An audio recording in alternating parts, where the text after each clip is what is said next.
We straight gassing, cutting straight to the bricks. Ha ha. This shit ain't nothing to me, man. We smoking runts.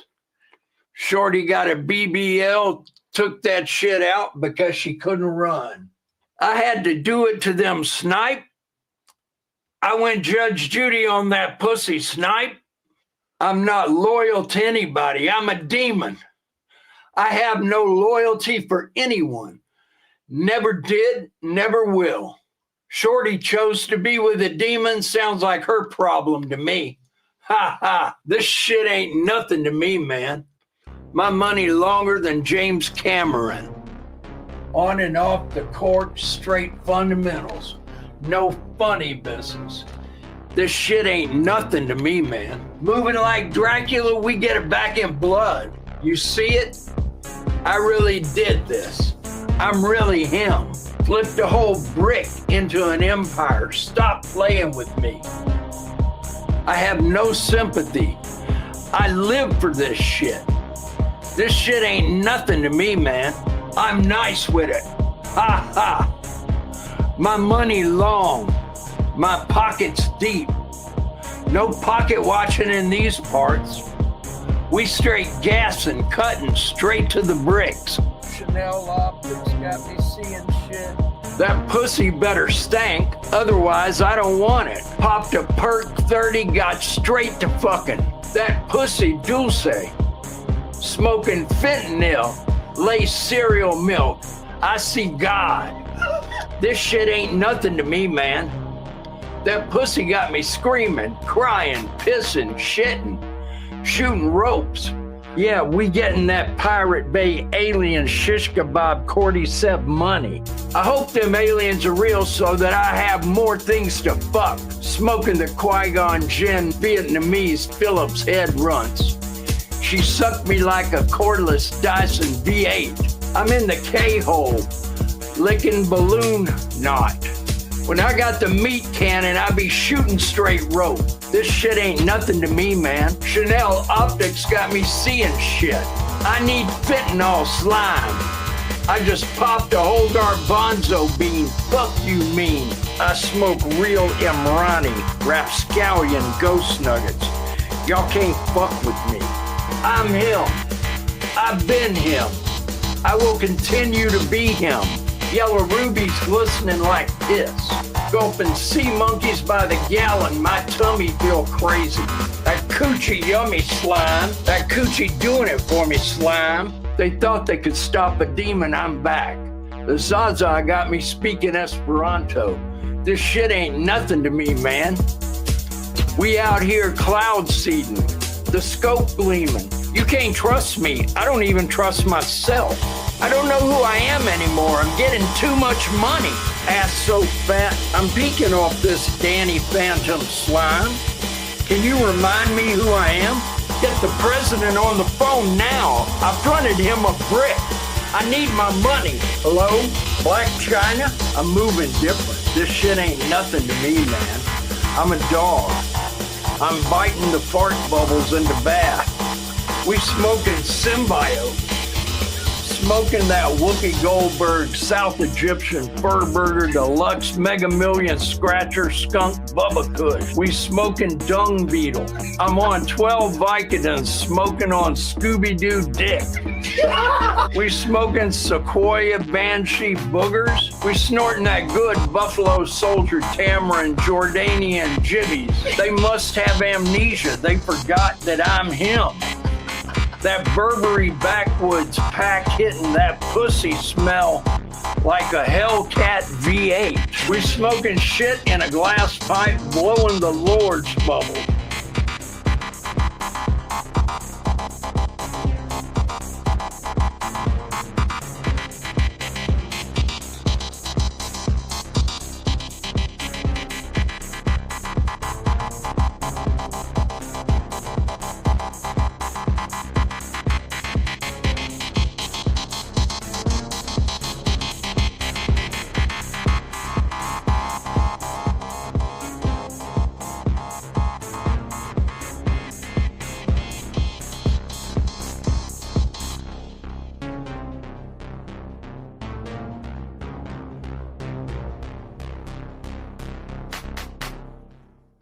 There's a very low percentage of this that is smiles and glory holes.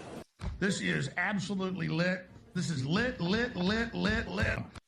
Ladies and gentlemen, welcome to Dark Times with Dark Match Steve. I'm your sexy little twink for the night, Dark Match Steve. I'm also your host. I'll also be edging you for a couple hours, maybe, if you're lucky. If you're lucky, I don't turn this into a 4-hour edge session. Leave you absolutely trembling. Hope that didn't scare anybody off, but welcome. We are on YouTube, X, and Rumble tonight. Of course, because we're covering some conspiratorial shit. I think you people over on Rumble, you guys are on double doses of fembendazole and ivermectin. I'm sure your fucking worm-infested brains can appreciate some Candace Owens coverage, right? That's what I thought. So, YouTube, Twitter, and Rumble, wherever you're at, get in the chat, lovers. I'll be in the chat in a second to say hello to everybody before we get started here. So, tonight we are doing a little catch-up. There's been a little bit of Candace Owens developments over the weekend. And, I figured we would cover some of this stuff. Not going to go super long tonight, honestly, guys. I'm actually hoping to keep it under 2 hours. Oh God, I almost puked. But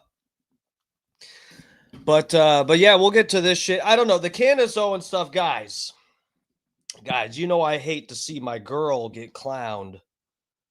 You know I hate to see it, but this doesn't look good. It does not look good. Oh my God. So it appears that Candace Owens got pranked live on her own show. Something like that. I really don't know exactly what happened. So there's been a couple things I think that happened with this. I think someone else did like a dono and got her to read something out loud before. But this is really funny, guys. Honestly, the last time we did Candace Owens coverage here on my channel, we were watching one of the clips from her show. I think it was one of the last ones where she was talking about the Egyptian planes and stuff like that. And I may have been the part where she showed the license plates of these rented vehicles that may have been at the UVU campus the day of the Charlie Kirk assassination. And she was asking people to email her for tips. Guys, do you remember this? Let me get to the chat because I'm going to have to talk to the chat right now to ask them. If you guys remember this, when we were covering this last week and she was revealing whatever shit and she's like, I need more tips regarding these license plates or whatever. So send them to this, and that. And guys, I was making jokes about to prank Candace Owens and send her like white dick pics, like white guys' dicks. Just send her pictures of white guys' dicks. I don't remember what the premise of the joke was. I think it was something about if she would bang me or something. I forget what we were getting at, but then we ended up joking about sending her bullshit to her email. And it happened. It appears this happened. Someone sent her some kind of tip, and I'm going to have to pull up as large of as inclusive of context a clip that I can find, because I want to see exactly how bad this looks. Because you know what? I mean, if this is just like, look, the woman is taking tips from whoever she can get them from. I joked about sending her my white tip, a picture of my tip, and everybody's sending tips, okay? And this is the thing, guys, and we've said this from the get-go, that this is when she is entertaining an idea or discussing something, an anomaly or a possibility or someone that may have been, acting suspiciously. That is not a nail in the coffin on anything. That is not her chiseling in stone who killed Charlie Kirk. I don't know what this is, like the most uncharitable incharitable, non-charitable interpretation of all the shit that she says, when I just constantly see detractors saying, oh, well, the first day she thought it was the bodyguards and exploding the lapel. Then she said it's Israel. Now she says it's Egypt. And now then she said it was Erica Kirk. No, that's not what happened. You are just retarded. So anyway, it does it for me. And again, it does slightly depend on how she presented this information.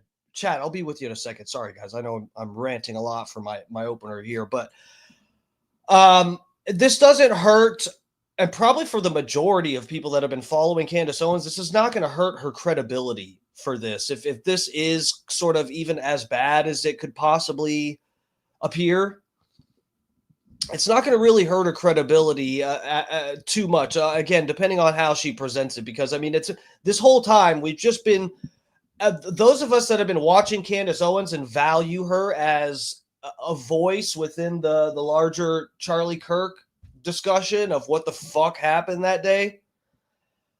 We have always valued her as somebody who is throwing ideas out there and digging up, and displaying interesting information and anomalies and stuff like that.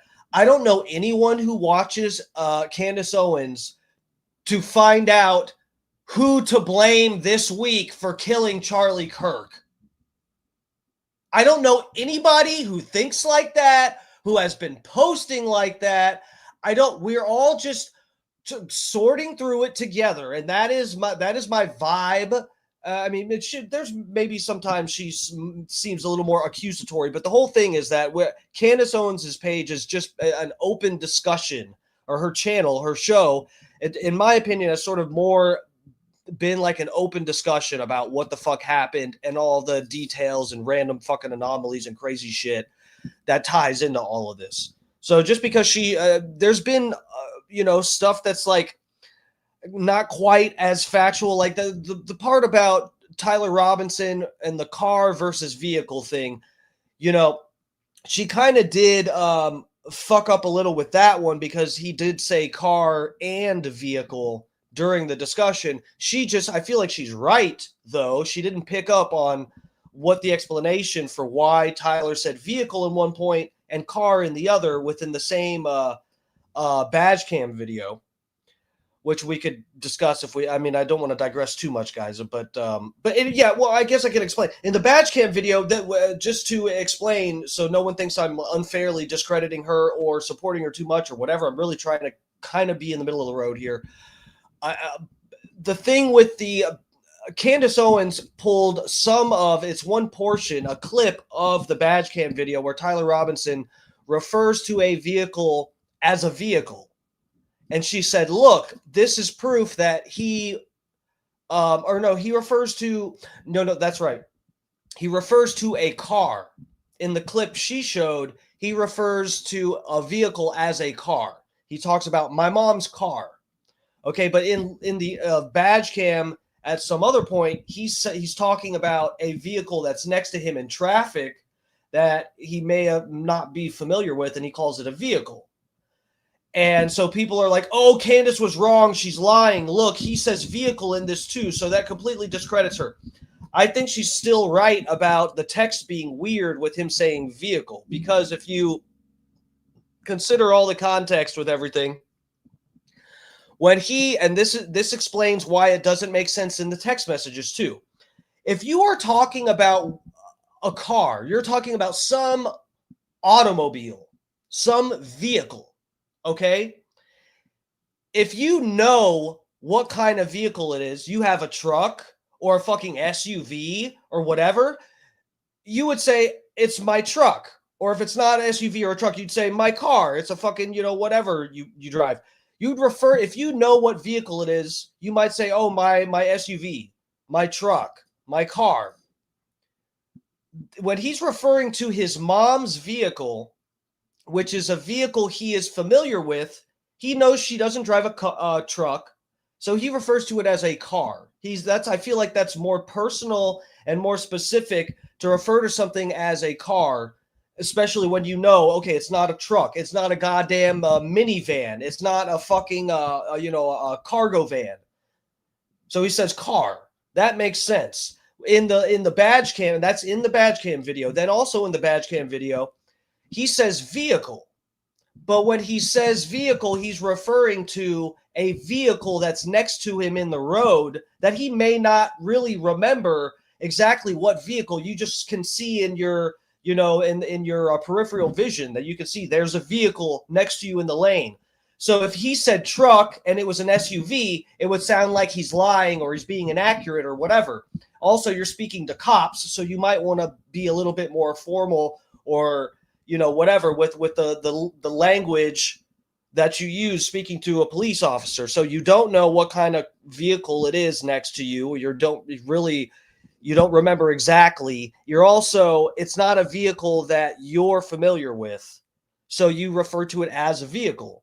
So that's, for me, when you just look at the badge cam, that explains why he uses vehicle in one scenario and car in the other. It makes perfect sense to me. So in the text messages, he's referring to his own car, which is why I think the text messages are bullshit, because he said, this isn't the only reason, but one of the red flags is him using vehicle. I still feel like that's a valid criticism of the validity of the text messages, because he's referring to a vehicle that he's familiar with. It's more likely he would say, oh, grab my car, whatever. Vehicle sounds like, that doesn't sound like something someone would refer to their own fucking car about. Anyway. And people ran with that to discredit Candace Owens. I feel like that's just a minor, thing. And that I'm chalking up to the one person, Candace Owens, who has a large platform that's willing to try to wade through any of this bullshit. I'm, of course, going to afford her some slip-ups and bullshit here and there. So let me get to the chat. Sorry, guys. Let's say hello to everybody. We'll get officially started here. I got some clips and different shit saved. I hope the fat pig is in here. Hold on. Let me scroll through this chat. Where's the fat pig? I have no shirt. Here, hold on. Let me get rid of this banner. And the nipple rings are out. For some reason, he always told me he didn't like the nipple rings. The one night I don't have them in because I took them out and I was going to shave and then forgot to shave, and I just haven't had them in for days. Where the fuck is the fat pig to see my ringless nipples that he requested? Son of a bitch. Oh, he's here at the bottom. What's up, lover? All right, let me say hello to everybody. Fat pig's in here. Look at the nips. Dutch Duke, we're in the presence of royalty, ladies and gentlemen. Here we go. Chat's up on the page, too. There you go, lovers. There you are. Look at you guys in the corner there. You guys are looking good. You're looking fresh, chat. I'm the great Candy Cornholio. Are you treating me? Elbows, lover, welcome. As a Canadian, I understand blaming the French for all the world's ills too. Just saying. If by French you mean Jews, then yeah, we're on the same page. What's up? Big E, welcome. I'm just kidding, guys. Come on. A Big E lover, welcome, welcome. Michael Earl's up in here.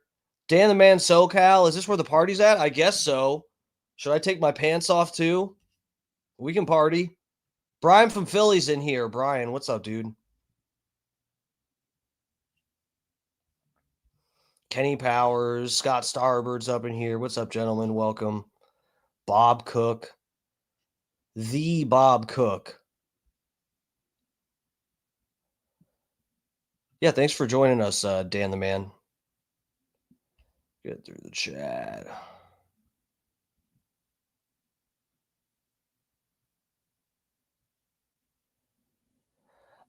Magnesia, welcome. Are you well? Not started yet, and confirmation bias under every stone? I'm not sure how to interpret that, but welcome. We love to see you in the chat. Welcome, welcome. Yeah, so I thought tonight would be interesting. The clown wig and nose on Candace Owens for the for the thumbnail. That's the word. We've been like, mostly supportive of Candace Owens, and really that's mainly because she's under fire from all the people getting paid by Israel to talk shit about her. So that's basically where those motives lie. But yeah, so I was interested to see who would pop in here tonight, if we'd have people that would talk shit to me, because the thumbnail appears that I'm being a opponent or detractor of Candace's. I was interested to see what that would lead, because really, depending on the thumbnail, it seems like whoever's pissed off enough just pops in my chat to tell me I'm a retard, and then, which I appreciate. Thank you, for real, guys. I appreciate the interaction. Lucifer Lucero, believe in Jesus, rapture soon. Interesting. How do you know? How do you know the rapture soon? How do you know you're not speaking to a demon? A fat pig, lover, welcome. How about the nips? What you think? Johnny Z. What's up, guys? Welcome. Mojo Psalms. What's up? Is this a new person too? What's up, guys? Welcome. Thank you guys for coming to hang. All right, let's get to it in a minute. Let's here. Rainy's up in here. Oh, that's cool. Had to get a quickie in before the kid got home. Shit. Now, why can't you keep me open on a tab while you guys do what you need to do? I mean, come on. Are you even a fan of this stream, Rainy? What the struggle is real? Israel? Okay, let's get started. What? Okay. And guys, could you please hit the like button for me? I'm just a struggling streamer here. Basically the lowest form of human life that exists on the planet, a struggling streamer. If you could just smash the like button for me, it's like the equivalent of like feeding me one meal or something like that. What is my phone doing?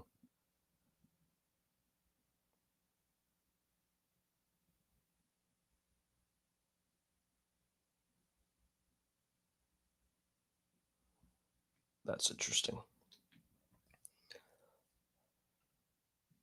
Bro, everyone has been shitting on Candace. That's like all I see in all my fucking algorithms everywhere. And it is such a red flag. I mean, and how much money is Israel spending just to make fun of one black bitch? I mean, god damn. She has cost them a pretty penny. They are going to be shaving coins till the end of time to pay off these fucking these fucking influencers. Oh my god.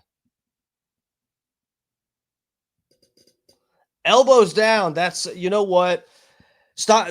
Look, I appreciate you guys saying that. Let's not talk about that for a long time. Let's not talk about it. And one day we'll whip that out, because I don't want people to know, like, if they haven't seen it. I don't want people to know, like, oh yeah, DMS used to have dreads. I want that to be like a throwback. We'll pull out like in 2 years or something. We'll be like, who was here for my last hairstyle? I'll say it, and then people in the chat and they'll be saying whatever. Oh yeah, you had a mohawk or something. I'd be like, no, banned. Oh, you had pigtails, banned. Cornrows, banned. And then it'll just be us again, guys. You guys ready for that? Rainy was here since before I started playing a gay character. Yes, that's true, Rainy. Back when I first started the stream, I wasn't pretending to be a gay person. But now that's what I do to try to help me with the algorithms. You know, I'm just, for the most part, I'm a very honest person in here, just really honest and based and cool, you know? And then, but, you know, just to help me with the algos here and there, guys, we got to work the system a little bit. Sometimes here and there, I'll throw in a little, I'm gay. And then I get recommended to more people because Google wants you to be gay. Okay. Good times, Rainey. It's nice walking down memory lane with you there. Okay. What are we doing? I'm so unhinged tonight. I'm so fucking unhinged. All right. Bro, there's this. Okay, we might watch this. There's this guy who put up a video talking about the dangerous deception behind Candace Owens' method. This video breaks down how Candace Owens persuades millions, not with evidence, but with the power of psychological formula that turns questions into convictions and outrage into certainty. This is just absolutely crazy to me, guys. I'm just stunned that everyone is acting like a baby-brained retard. It's stunning. I wish I really had a crystal ball or something that I could see exactly which people got the $7,000 check and who is actually on here legitimately being this fucking stupid. Like, I really, really want to know. And it's not because I want to, like, bust anybody for getting paid off by a fucking disgusting, murderous country government. It's not just that. In fact, I could even if they said you could get this information, but you can't do anything. You just have to know. It'll just tell you who's retarded and who's paid off. And I'd be like, just give me that. That's all I need. That would be enough. I'm just so intrigued at how we it's an actual like a social crime to have an open discussion. I'm blown away. And what are they going to use this on next? What's the fucking next thing that Israel's going to have its filthy little fucking paws in that they're going to twist reality and a vocabulary into, we can't talk about that either. Like, what are they going to do next? Well, I guess let's just get started with this. Let's start with this because I've already talked so much shit about it. You know what? And I haven't watched this. So this guy might have some good points. Let's just take a look, okay? Because look, it appears Candace fucked up. And she kind of got made a fool of by whoever the fuck. And Candace is incredibly good at one thing, making people feel certain without ever proving it. Okay, so Twitter, you're not going to let me pause it, huh? You're not. You guys see me? Pause. Pause. Pause. Not working. Cool. Thank you, Twitter. Wow, Twitter. Your updates are really, really helping. Nothing works. Nothing works. Holy fuck. Stop.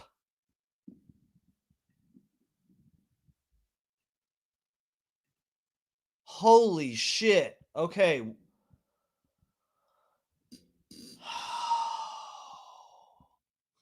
Donald Ferguson, God bless you. They're all fully vaxxed, aluminum brain. Yes. You know what?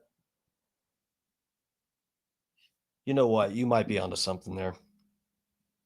Okay, let's take a look at this. Let's see if this guy is going to completely make me rethink any little bit of support I've had for Candace Owens. You know what? I really highly doubt it. But let's give this a fair hearing. And maybe, you know, I haven't watched every second of Candace. So maybe there's some shit that she really egregiously fucked up with that I would actually have a problem. That's possible that I have a problem with something. Let's just see what they're getting at here. Persuasive voices online right now. Oh, sorry. So let's read the whole caption. Did we? Yeah, we did. The dangerous deception behind Candace's method. This video breaks down how Candace Owens persuades millions, not with evidence, but with a powerful psychological formula that turns questions into convictions and outrage into certainty. I just like this, the way that this caption is set up. This is just all projection to me. I'm actually I'm concerned for people's mental faculties. We can't have one person that's allowed to point out all the anomalies. We can't have one black woman point out how all the fucking Jews started lying about Charlie Kirk after he died. We can't just have one person that gets a pass. Come on. Holy shit. Bro, she hasn't. What is turned what into certainty? You guys are turning it into certainty. Turning questions, outrage into certainty, questions into convictions. Who is doing that? You guys are doing that. You're the only ones saying that she said Erica Kirk killed her husband. That's you. You guys are turning outrage into certainty. You guys are turning questions into convictions. Not us. Not the people that watch this show to get the interesting information and form our own opinions. Are the rest of you so retarded that is just a mind-blowing thing? That what a crazy concept. You watch a show and don't believe every fucking word they say. Holy shit. Did you guys ever consider that other people don't just drink the goddamn Kool-Aid of whatever they're watching? Is that what you guys do when you watch Harry Potter? You think there are people, you think there's a school where kids go and ride brooms? Are you fucking retarded? What she's really doing, whether she knows it or not, is one of the most effective persuasion formulas on the internet. Her videos on Charlie Kirk's assassination have averaged millions of views, and Candace is incredibly good at one thing, making people feel certain without ever proving anything. So I sat through all 36 hours of her investigation so far, every clip, every theory, just to see what's really going on. And what I found were 5 tactics that make Candace Owens not just convincing, but dangerously persuasive. And once you see them, you won't be able to unsee them. Now, obviously, a lot of people feel deceived and gaslit by institutions, and in many cases, rightly so. But that's not the only thing going on here. God, I'm screaming too much, guys. I need to turn my AC down a little bit because I'm sweating. Give me a minute. 1 second. I'm right here, guys. The AC's right here. I live in a tiny ass house in the hood. I'm a broke little bitch. My thermostat's 10 feet away. Don't worry, guys. I don't have any nipple rings in either. It's weird. I feel weird. That's why I'm off tonight, guys. I don't have my nipple rings in. All right. If you've ever watched one of our episodes, you'll notice it immediately. The odd footage, the timestamps, things that don't line up, the screenshots that don't make sense, and the random people who suddenly seem suspicious.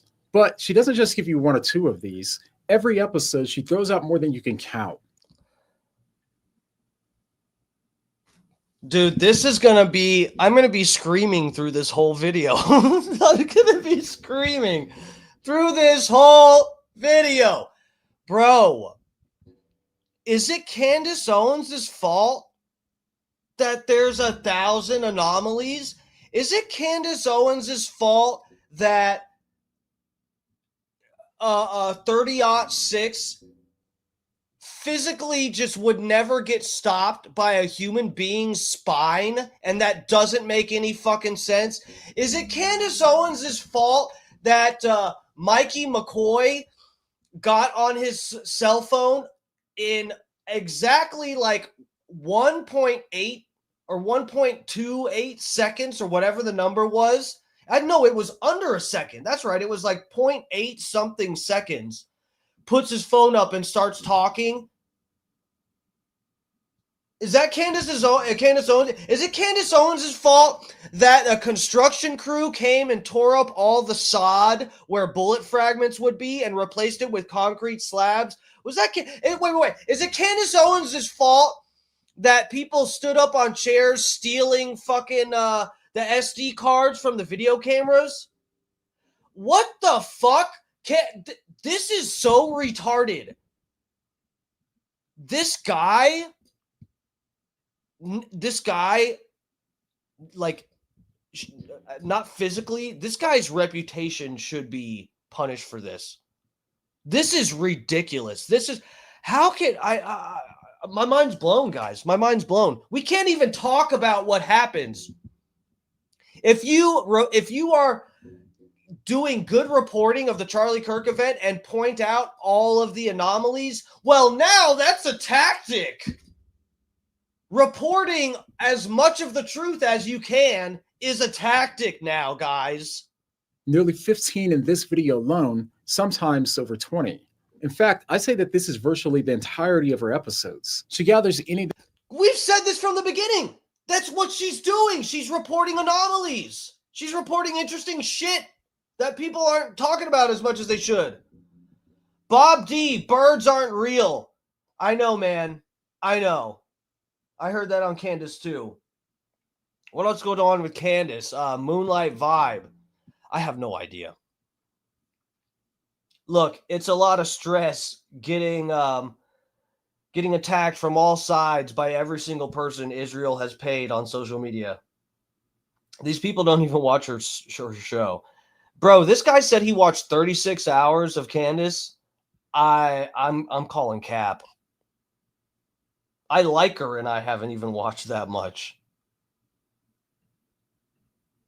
Of her Kirk coverage? No. thing that could look suspicious, even if it could be random or unrelated. On 9/4, Akash Patel as far as November and December. Then we have Frank Turek on October 7th. Well, Megyn Kelly. And with so many anomalies being introduced every episode, at least a couple of them will strike you as strange. And given the sheer volume of her claims, your ability to think carefully about any of them gets drawn out by the sheer number of them.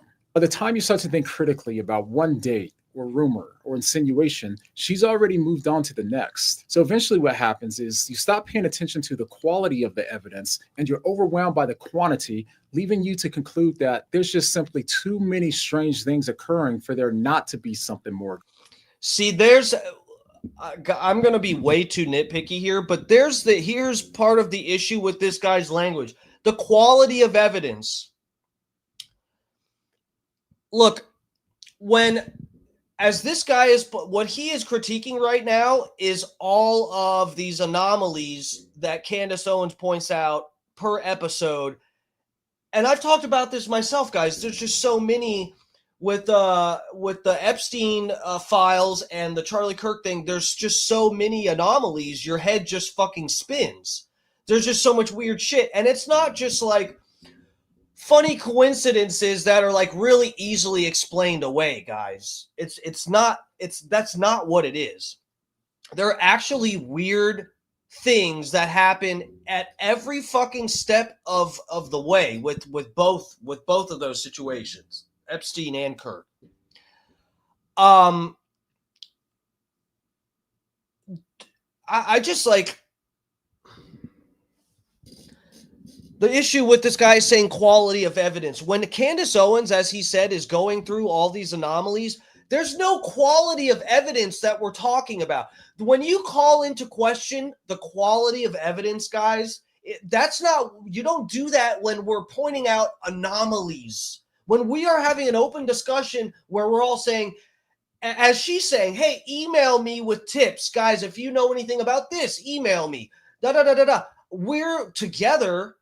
We are compiling anomalies and discussing it openly. There's no issue of bringing up quality of evidence because she's not making accusations. She's not making direct accusations about like Erica Kirk, as we've been through. You guys said she said Erica Kirk killed her husband. Bro, where? Where did she say that? Never. There's no issue about quality of evidence when she's not using the evidence to make a direct accusation. She's talking about anomalies. I'm just like, bro, they are trying so hard. How much did this guy get paid? Or is this guy just an actual useful idiot not getting paid? How embarrassing. How embarrassing if you're somebody not getting a check from Israel to make a 12-minute long, 14-minute long video of a just completely uncharitable interpretation and a retarded explanation of everything Candace Owens has said. Going on. This can be thought of as an anomaly overload. It's what happens when a flood of speculation starts to feel like evidence and when the gaps in our knowledge become proof that something sinister is happening. What's going on here? What are Egyptian military subcontractors doing in the middle of Provo, Utah on the day that Charlie Kirk was assassinated? And even though she hasn't Oh my God, that means Erica Kirk killed her husband, guys. See, that's how retarded you sound. That's how retarded all of you sound. See? I bet you thought I sounded really retarded when I said, I bet you thought I'm retarded this whole stream. It's what you sound like. proven anything yet, within one episode, you've already moved on from curious to convinced. And all she had to do was to keep asking questions. The crime that you were not allowed to commit, just asking questions. Okay, but her asking questions is exactly what's in question. If you listen closely to her podcast, often she is just asking questions, but in a way where people hear much more than just a question. Sometimes she makes the implications clear, as she did when implying that Donald Trump was involved in Charlie Kirk's assassination. I think it is a circumstance where we just know that he was truly betrayed in one of the most egregious ways that I think I've ever seen. It has made me lose faith in politics. It's made me fully lose faith in Trump. And my heart aches for the fact that he gave so much of his life to Trump and to politics. And they just were like, nope, that is it. And he serves us or doesn't serve us, and we want to move on. And so here's a holiday. Bro, what is with them giving people a holiday after they kill them? As soon as they give you a boulevard and a holiday, they definitely killed you. There's no question. They killed you. But most of the time, Yeah, so that was edited. They edited out the part where she said, the feds killed you. The feds. That means federal agents, not Donald Trump, you fucking dumb retard editing things out of context to try to prove your retarded point. This is the struggle right now, guys. This is who can get the most $7,000 checks to spin reality. This is so crazy. Now this guy says Candace Owens said Trump did it. So you got all you detractors, you have to figure out who she's blaming for this murder here. Because you guys are saying it's 10 different people. Like, clearly she's saying it was Erica Kirk. Well, clearly she was saying it was Erica Kirk's grandma. You guys are retarded. she stays just short of an accusation. Her questions are often laced with heavy inflammatory suspicion, framed as innocent curiosity, while implying someone's guilt or their hidden motives. So what was the blue plane doing sitting on the tarmac? That's what makes her question. Bro, look at that. Look at how it's a simple fucking question. She's trying to figure it out. Of course, the way she is presenting stuff is intriguing, and I feel like it piques people's interest, but none of it is establishing who we are blaming the whole fucking thing on. Like, you guys wanted to make it out like this whole time she's been blaming Erica Kirk. This is the problem, guys, and this goes along, I probably said this before, but this goes along with, like, why I think Destiny is wrong about Trump making an insurrection happen. When we're being critical of OOG7, what's up, lover? What's going on here? We're playing defense for Candace Owens because the whole internet is after her because they got paid off by a certain Middle Eastern country. No, so what was I saying? So powerful because it gives her plausible deniability. If her theory collapses, This is the problem with everybody being so critical of Candace Owens right now. There might be a chance that Candace is, if I'm being charitable to the other side here, the detractors, the opponents of Candace Owens, there is a chance, it's possible that day by day, Candace Owens thinks it's a different person that killed Charlie Kirk. Every day she thinks it's a different person. And so she's doing the dog whistles every day on her show to tell you, I think Benjamin Netanyahu killed Charlie Kirk today. Tomorrow, I think it's Donald Trump that killed him.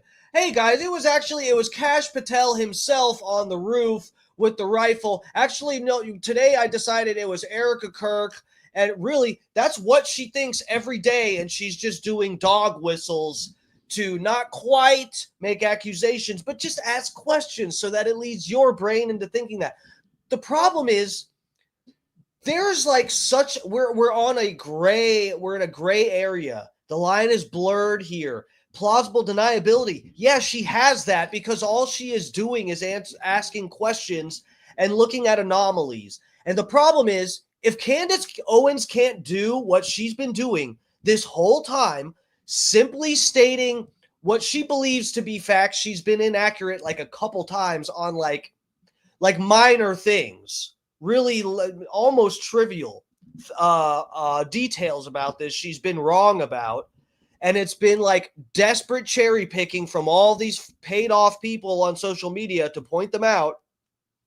If Candace can't go through as she has been doing, not making accusations, not directly saying someone killed him, looking at anomalies, asking questions, if she can't do that, you guys understand, like, we can't have an open conversation about anything. Do you guys understand what you're doing? You're throwing the baby out with the bathwater here. Yeah, it's possible that some of these are dog whistles or something. That's the problem with dog whistles.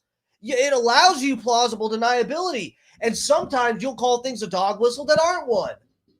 So what the fuck are we going to do? What does this fucking idiot that made this video, what do you want done? You want Candace Owens ripped from YouTube?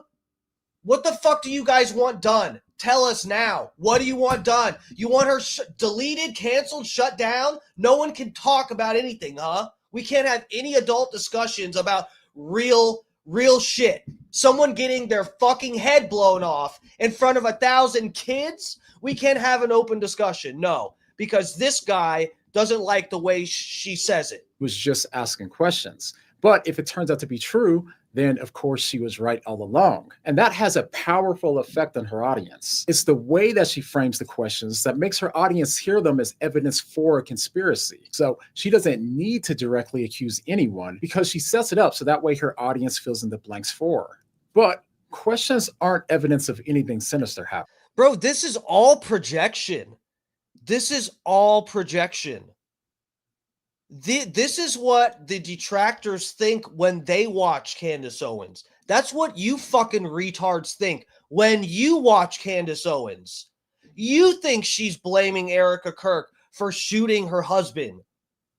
You think she said Donald Trump created the whole thing. That is you guys. The rest of us try to watch it and have an open mind. When it comes to actual evidence, maybe not all of us. There's probably a few schizos out there, but that's not Candace Owens' fault. Is how she controls the evidence. That's one of the most important tactics that she uses. Who is this? Magnesia? Nice short, nice shirt. I do have shorts on, and I have a see-through shirt. Actually, it's a very, very light, thin fabric. I got it on Amazon. It's very nice. It lets some of the muscle definition show through, and the nipples, you can see the nipples through it. You guys like my shirt?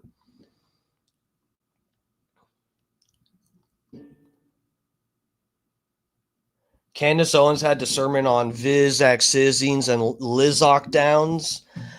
I don't remember everything she said during that time. I wasn't like following her at all. But I know she supposedly said she doesn't even, that her kids don't have the regularly scheduled CDC recommended ones, right? They're like completely not Viz-axed, I believe.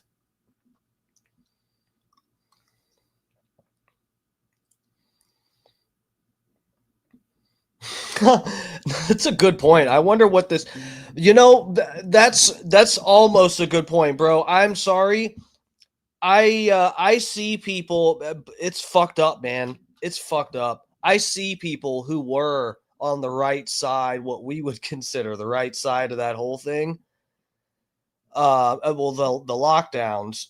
I don't know about, dude. It's such a mixed bag right now. It's such a mixed bag, partly because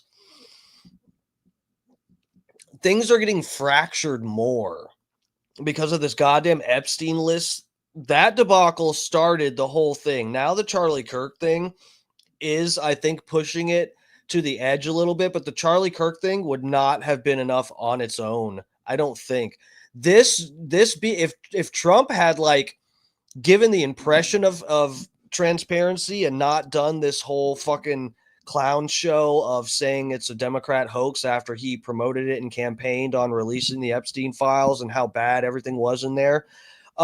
That did so much damage. I feel like the Charlie Kirk thing is like enough to sort of break the camel's back, so to speak.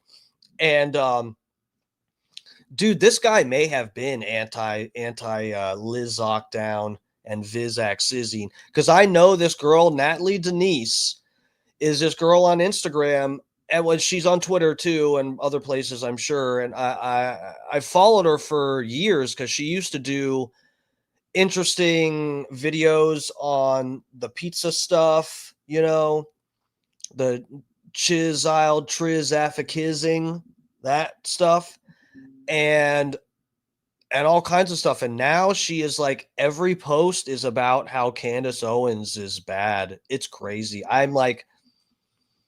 I'm scared she got paid off. I mean, her page seems like she's like big enough to get a check. And it's a red flag how triggered people are by Candace Owens in this, because to me, I feel like I've had established for the longest time now, who knows how long really, but like I've had established in my head, at least ever since debating about January 6th and watching Destiny's breakdown again, there's a relationship between the arguments from both sides of both this issue and in the insurrection and stuff about the use of language and whatnot. And yeah, man, it's just like ever since then, I've had a standard. I've had what I think is a good locked in sort of standard. Of course, it gets a little iffy when we're talking about people like Kanye tweeting and stuff like that, because he's like an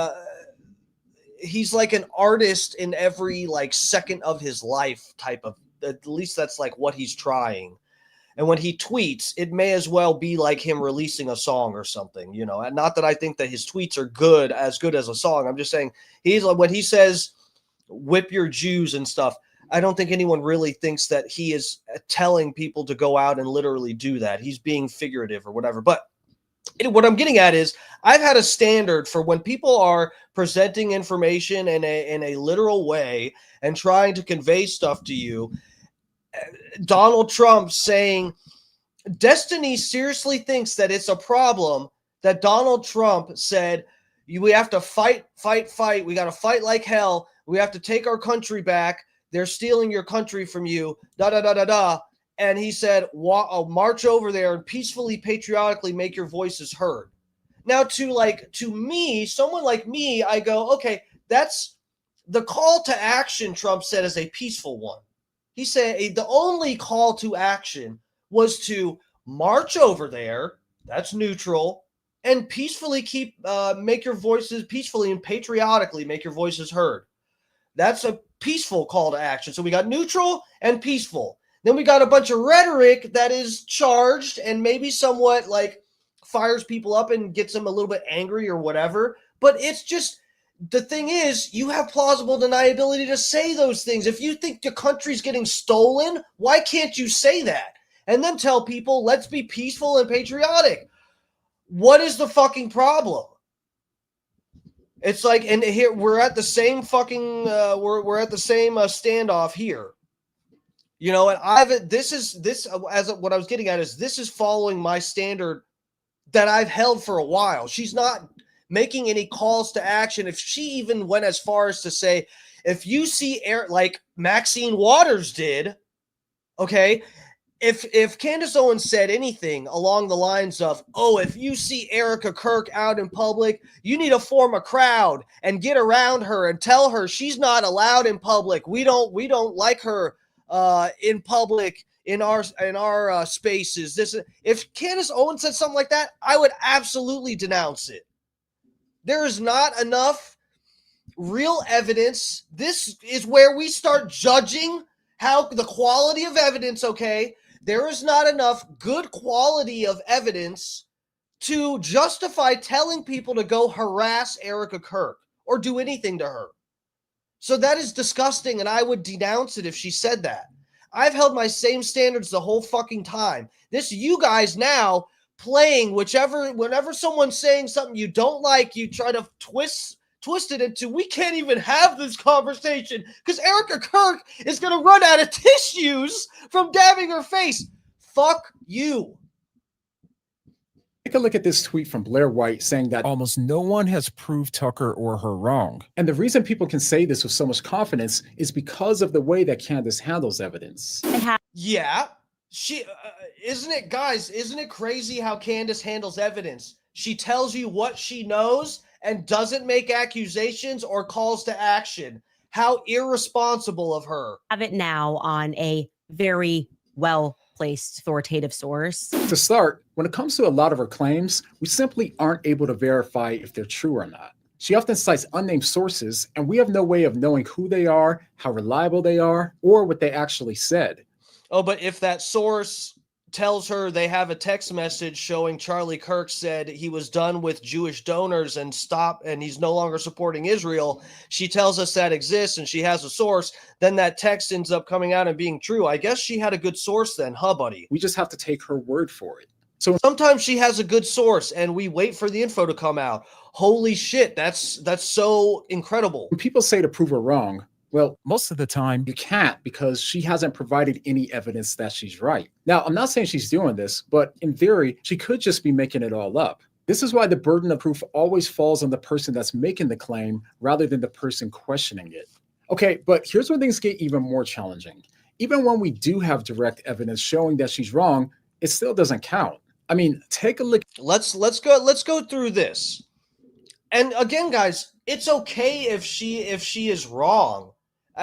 And I would like if whenever she is wrong that she would correct herself. I haven't kept up enough to really know that she's done that every single time.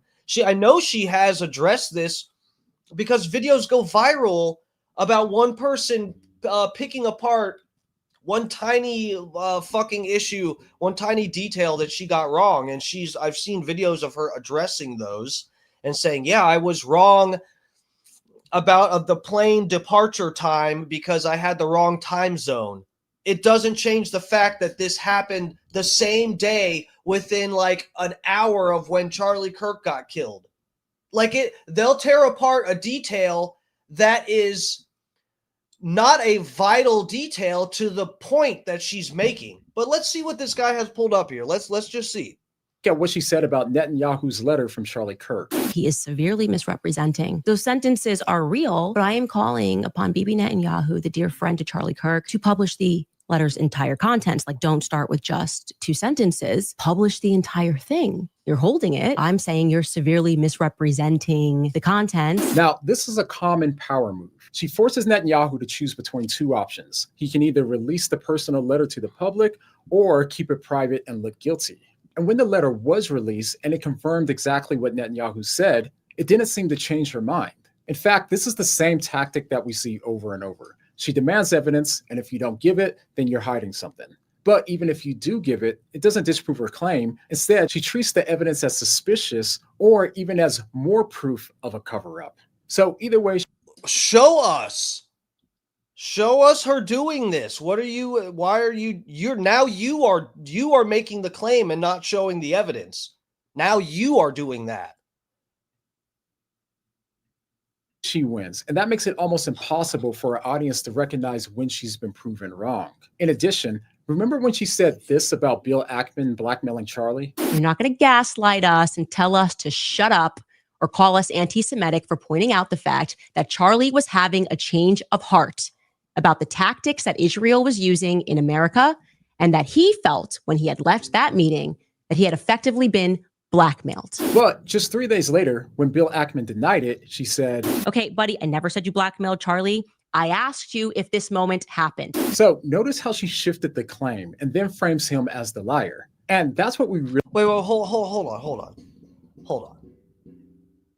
Been blackmailed. But Gaslight us and tell us to shut up or call us anti-Semitic for pointing out the fact that Charlie was having a change of heart about the tactics that Israel was using in America, and that he felt when he had left that meeting that he had effectively been blackmailed. But just That he felt that. Do you guys, so this is very tricky here. And it's a shame that everyone is trying to paint this as some kind of like trick with vocabulary. No, guys, this is like she's saying that Charlie Kirk, the claim here is that Charlie Kirk felt he was being blackmailed. She did not say Charlie Kirk was being blackmailed by so-and-so. So again, this is retarded people. They are other people who want to be detractors, who want to debunk Candace Owens. It's you guys who are filling in the blanks with bullshit. That is all you. 3 days later, when Bill Ackman denied it, she said, Okay, buddy, I never said you blackmailed Charlie. I asked you if this moment happened. She didn't say he blackmailed Charlie. She said Charlie Kirk felt he was being blackmailed. That's like if my best friend told me that someone is blackmailing them, and I said it on stream, oh, well, my friend said he thinks he's getting blackmailed by somebody. And then I get accused of accusing someone of blackmailing. Guys, that's what I'm saying. This is like, I was actually worried that there might be something like really bad here. Now I know there isn't. Now I know we're starting with this. And it's not right. What this guy is claiming happened did not happen. She did not claim Charlie Kirk was blackmailed by this guy. She claimed Charlie Kirk felt he was. So notice how she shifted the claim and then frames him You are shifting the claim as the liar. And that's what we really see going on here, because the way that she gets you hooked is not in the evidence she presents, but in how she frames the evidence. You see, at core, humans are emotional beings, and we respond strongest to emotional arguments. And on social media, nothing spreads faster than moral outrage. It gives us a sense of righteous anger, the feeling that we're on the side of good and standing I'm angry against evil. And this is something that Candace has nearly mastered, because in every episode, she leans into moral outrage, not just about what happened, but about why more people aren't as angry as she is. And she regularly questions anyone that isn't digging into the case the way that she is. Yeah, bro, who edited your audio? You need to fire that person. And if it was you, you need to fire yourself and shut your channel down. It's distracting how your fucking audio is like all over the place. What the fuck is even going on here? All feel that something is spiritually wrong, and yet these people are trying to tell you that there's nothing to. This guy edited the fuck out of this video and it made it terrible. I need to clip this. I need to clip me talking trash about this fucking idiot who made this video and tag him in it and post it on fucking Twitter, because you're a fucking dumbass. You overly edited this so bad to make a Candace look like shit that you made your own video shit. To see here. Okay, but if you pay close attention, you notice that she isn't just assuming the very thing that she hasn't proven, that Tyler Robinson wasn't the shooter. She's also treating disagreement with her as a moral test. In her framing, if you disagree with her, you're not just wrong, you're morally wrong, or worse, morally compromised. People are afraid to disagree with her, not only because they're worried about No, they are not. They just rather get $7,000 to do it. That's what it is. being attacked by her and her What did she say here? Hold on, guys. I'm sorry. thing that she hasn't proven that Tyler aren't as angry as she is. And she regularly questions anyone that isn't digging into the case the way that she is. You guys hear how the audio shifted there? This guy fucked up his own video. I bet he edited this so he chopped this up so much that he actually like fucked it up. And so he had to go back and do a voiceover for this part. Good job, buddy. We all feel that something is spiritually wrong, and yet these people are trying to tell you that there's nothing to see here. Okay, but if you pay close attention, dude, this is so scummy. This is so scummy. The way you guys are taking out of context clips and running with it. It's the only way you guys can make any kind of bullshit point at all. You guys are scumbags. you notice that I have no respect for any of you fucking retards, paid off or not. I have no respect for any of you fucking idiots. she isn't just assuming the very thing that she hasn't proven, that Tyler Robinson wasn't the shooter. She's also treating She's making a different point there. She's talking about how everyone is telling you to fucking look away and not ask questions.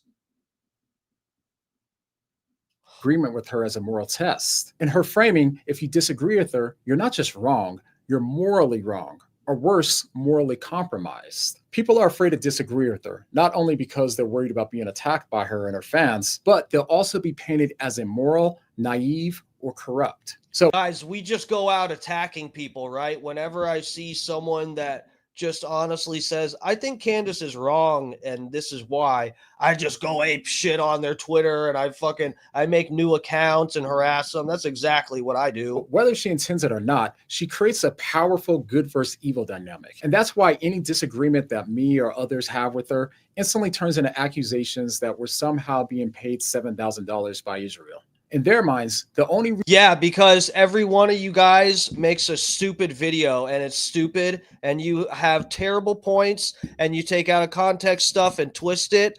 And yeah, that's I hope you're getting paid. I hope you are with this dumbass look on your face and out of context clips. I hope you're getting enough money to, to undo the damage to your reputation of looking retarded. reason that you disagree with them is because you're part of the conspiracy. You notice that she doesn't just argue a case, she creates a cause. And the result is what we see today. A fierce and growing community which keeps her audience loyal, even when she has nothing more to go on than a gut feeling. I don't know, but I know. And this is when we get into another powerful tactic, spiritual attacks. Lately, she's moved a lot of her attention over to the Christians who don't agree with her. And one thing that she really doesn't like is when Christians use scripture to point out what's wrong with what she's doing, as she made clear in her response to Frank Turek. Then we have Frank Turek, who engages in this same sort of act of psychological manipulation, in my viewpoint. And he defends Mikey McCoy. I think this is on his own show. Here's what he had to say. There's a difference between a possibility and evidence for a possibility. You can speculate on anything you want, but unless you have evidence, shut up, okay? Because all you're doing is causing dissension among the brothers, which is something the Lord hates. So the clip goes on, but she not only labels his correction as psychological manipulation, she escalates it by calling his argument a form of spiritual deception. The other thing he's doing, of course, is the biblical It is. It is. This is somebody who is using the Bible to try to convince you that you shouldn't pay attention to any of the weird shit, the objectively weird shit going on with this case and this administration. manipulation, which seems to Look away, the Lord said to. Yes. to me to be that there has been a military infiltration into the churches. I think we've covered that enough this year. I've termed that Operation Mocking Pastor, where they just try to find some scripture and justify it. And he's a pastor. He's earned trust. So he's saying she's judging people. The Lord says this. The Lord says she shouldn't look into the trial. The Lord says she shouldn't ask questions. The Lord thinks that people should just shut up, right? That to me is like the sickest form of manipulation. The sickest form of manipulation is to try to present it via the lens of what God would want. You don't have to do that. Just say what you think, say what you mean, and try to manipulate people the old school way. Okay. Now, this You know what? I love this analogy. Candace Owens is being the doubting Thomas. You want a biblical reference? She's being the doubting Thomas. All you fucking idiots who are saying, believe the FBI, believe the FBI. And Candace is going, I'll believe it when I stick my hand in the wound. I'll believe it when I see the evidence. And here's a bunch of anomalies that make me think that the story you're telling us is bullshit. has become more of a pattern because even more recently, she not only dismissed Ali Beth Stuckey's scripture-filled critique by calling her Christianity. Bro, yeah. Don Ferguson, Vizax pushing preachers. Yeah, with that whatever it's called. That's it. What's in the one Vax? One of the Vax had something called like Lucifer in it or something. There was like a component to one of the Vaxes that was like named after Satan. It's probably a good idea to get Christians to take that, right? Fake. But even worse, Candace doesn't seem to mind appealing to God in the Bible when it suits her case. There's no justification. There definitively cannot be any godly justification for what they have done and what they have always done in Gaza. Once you recognize the people defending that beyond this, you will start to look at them as possessed by some sort of a demon. And typically that demon is just money. Okay. They just want the money. And the Bible is explicit about that, right? You can't have both. And like I said, God's chosen people do not endorse that. In fact, only Satan chosen people could. So she does seem comfortable using religious language in scripture as a way to give her claims spiritual weight, while discrediting Christians who do the same when they reach different conclusions. And here's where it gets even more concerning. Listen to how she uses spiritual language here. I am begging you all. Okay, so I looked this up real quick. I'm thinking of luciferase, so this might be, I'm going to have to look where I found this initially.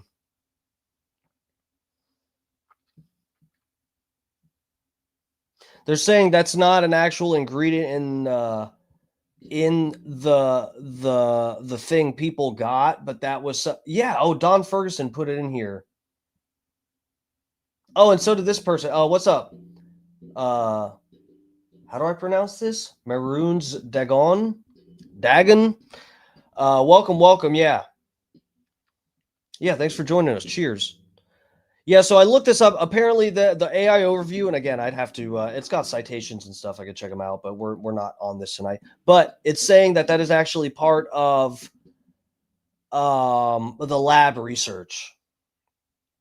It was it's an enzyme that was used in it for the lab research, so that they could track it because of its glowing property. So, yeah. Those of you who go to these mega churches, those of you who are evangelical, who follow these evangelical influencers, you are probably noticing about now that they are mum.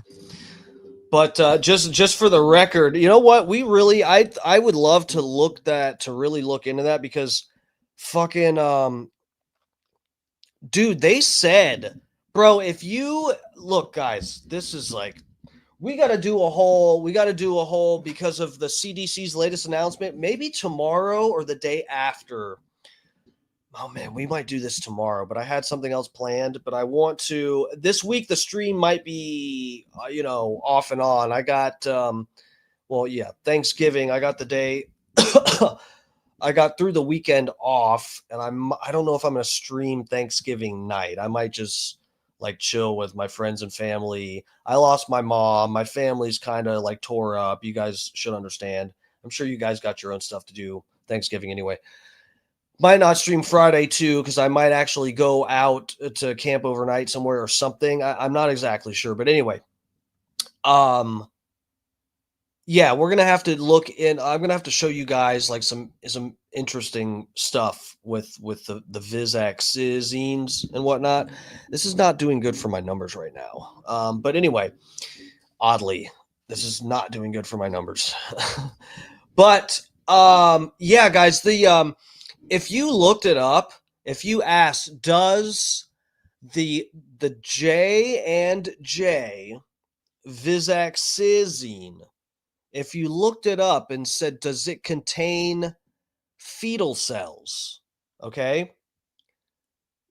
Fetal DNA, fetal tissue. If you look that up, if I'm not mistaken, back when I used to look that up, it said no. This was the thing, is I saw this in some video that I came across somewhere. I saw it in a video where someone claimed that the J&J had fetal cells in it. And I was like, that's crazy. And people were putting up a fuss about it. And Dr. Fauci, even on video, there's a video somewhere. I have it saved somewhere, but it was years ago. I'm going to have to go back like 5 years or 4 years to find it. But anyway, with Dr. Fauci getting interviewed by this Hispanic guy. And this guy asked him straight up, is there fetal, people are concerned about the J&J. They don't want to take that one, especially because it's rumored that it has fetal cells. And Dr. Fauci's like, oh, no. That's not how that works. That was just, that fetal cell line is utilized during the manufacturing process, but it's not actually in it. Okay. So I was like, okay, I guess maybe there's some confusion there. So I went to look up the fact sheet, the vaccine. Shit, I said the word. I love Israel. The Johnson & Johnson visaxizine FDA fact sheet. Okay, guys, if you go and look that up, what you will find, if you try to look it up, you will probably get linked to the consumer fact sheet. Okay, the consumer fact sheet says that there's only a few ingredients, and you go to ingredients list, fetal cells is not listed there. Okay, if you go to the doctor fact sheet, this is the healthcare provider fact sheet. There's two different ones. They make a little fact sheet that's short and stupid and dumbed down so that your stupid tiny brain will read it and just go, looks like I'm good to go, guys. Let's go down to Walgreens. Okay, there's that one, but there's another fact sheet. That one actually tells you what is in there to the extent that a doctor would understand or a researcher would understand. And that tells you that there are fetal cells in it. I could pull it up. I'm going to save that for another night. But yeah, guys, it's a crazy world. It's a dirty game. It's all that. So yeah, this luciferase stuff, I'd be interested to actually read the fact sheets and dig into this, because I wouldn't be surprised if this was the same kind of thing. That if you look it up, Google will tell you, oh no, it's not in it. Dr. Fauci will tell you, no, that's not in it.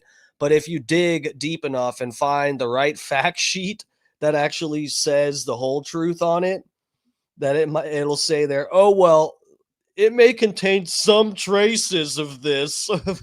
On the topic of Charlie Kirk, they want to move on. They want to let it be known that it's just a trans shooter. Not one of them is standing up and going, no. I spiritually feel that something is wrong. We all feel that something is spiritually wrong. And yet these people are trying to tell you that there's nothing to see here. That needs to be your wake-up call. So first, he treats her instincts as spiritual signals from God. And second, anyone who doesn't share those instincts is framed as spiritually blind or spiritually compromised. They are asking you to set aside your instinct, your gut instinct, your God instinct. You recognize something is wrong. However, this is ironic given the thousands of comments that people have left on my videos saying that they did trust their spiritual instincts and it led them away from Candace. They felt like something was off in their spirit, and not with the people that she critiques, but in the way that she's been approaching things lately. And by the way, if you felt that too, if you believe that something in your spirit is being... Yeah, you think Candace is a little upset? It's her friend that got his fucking head blown off.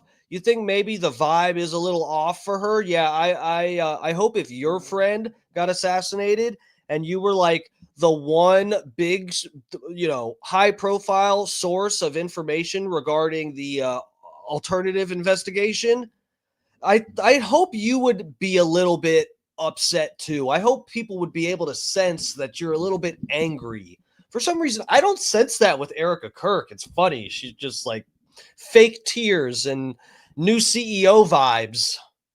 Unsettled by what she's been doing, go ahead and write it down below in the comments. And not to attack her, but just to see how many Christians have been sensing the same thing. So at this point, this has been going on for months now. She's currently made almost 40 episodes on this topic, and she keeps telling our audience that they're getting really close to solving this case. We are making so many discoveries in this case, and I have to tell you guys, we're getting close. I've got a feeling about that. We're close.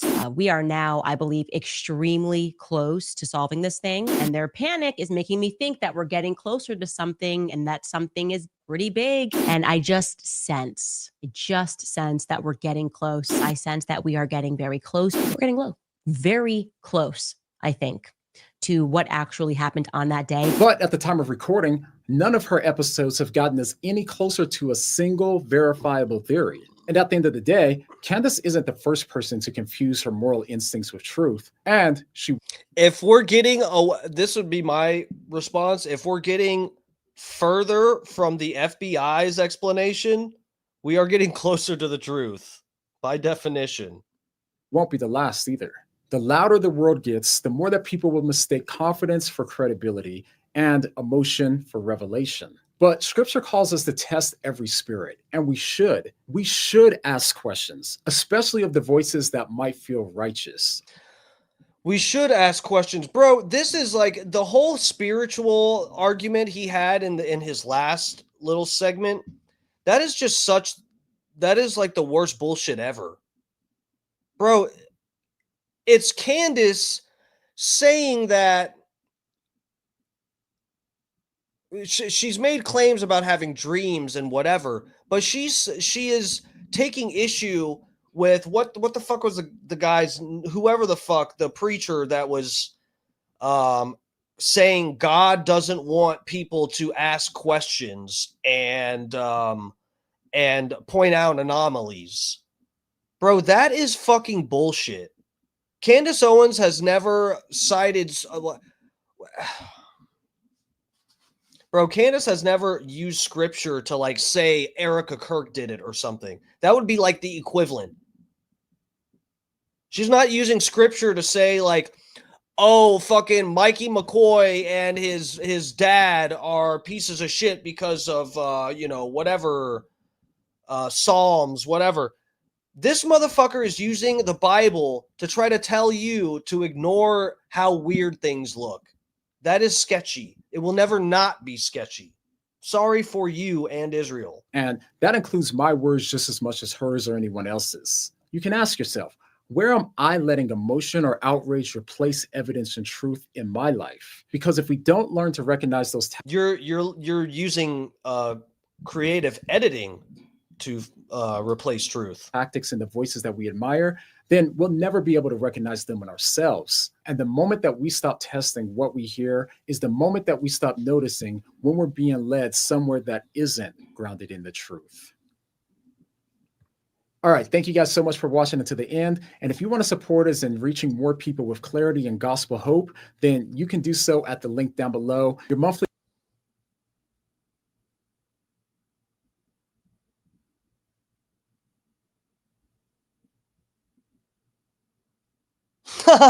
Look at everybody calling him out. Here's someone posting more evidence about the Egyptian plains.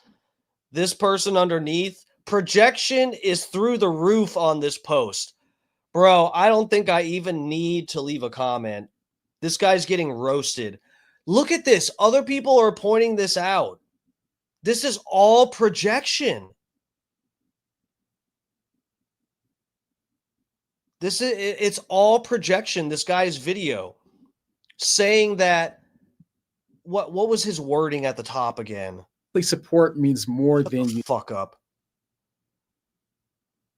A powerful psychological formula that turns questions into conviction, outrage into certainty. Oh my God. Ugh. I hate stupid people. So fucking aggravating. Okay, so hold on.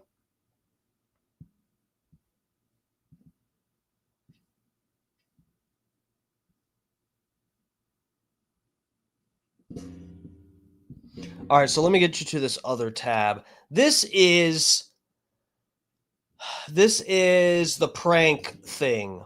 Let's take a look at this.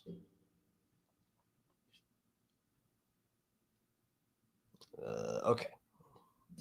Should be in the right spot here. Okay, I'll go down here. Let me fix this. Okay, so this is the one that's going around right now to try to discredit her. Breaking: Candace Owens appears to have been pranked on air by a tip. In yesterday's episode, Candace reads out an email from someone claiming to have inside knowledge about why her Egyptian plane landed in Delaware.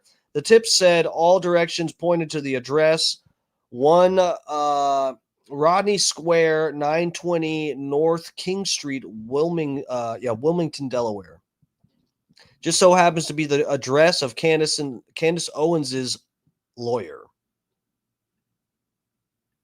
Well, like I said, someone emailed us and we took our time vetting this tip. We vetted it They might have got her here, guys. They might have got her. across multiple government agencies and to really the highest levels of government. So this is legit. I've printed it out and I'm going to read around some parts, removing some parts to provide this individual, who, by the way, I have no idea who this is, but to give him and her even some more coverage. They're taking a tremendous risk. So I'm just going to read this to you guys. Okay, that it doesn't sound good. Let's go here. Bro, what did she say again?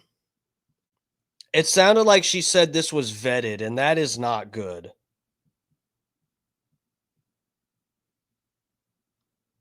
That's not a good look. Well, like I said, someone emailed us and we took our time vetting this tip. We vetted it across multiple government agencies and to I wish we could see the whole deal, because now I'm worried about every one of these edits.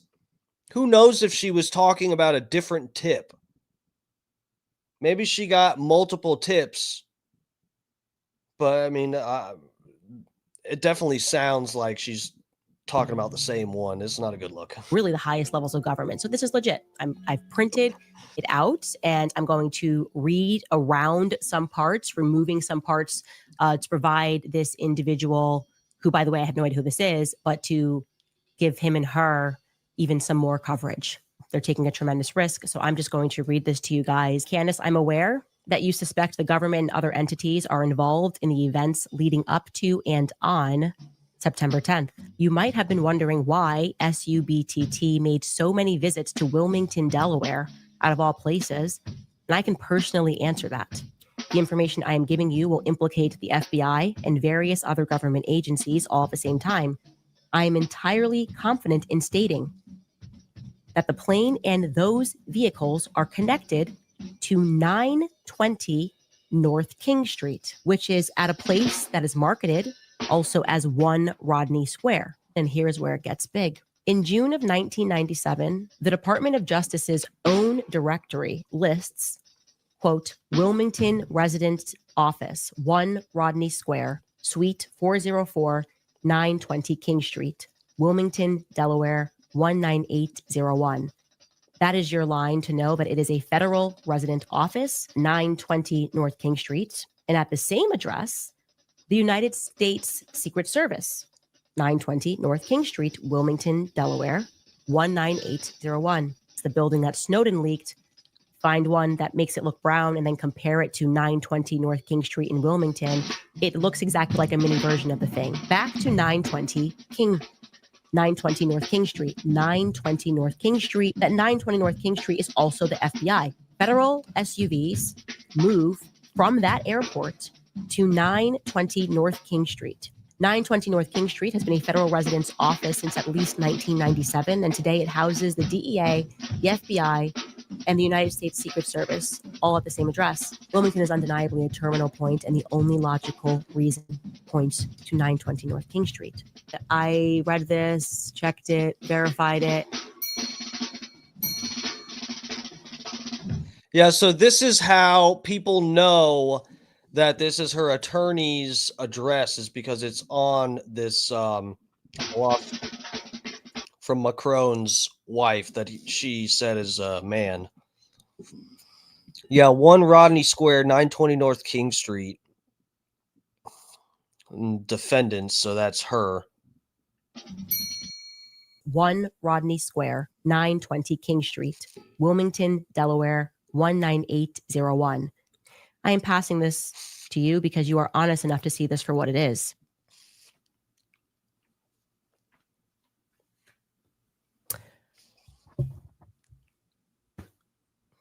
So,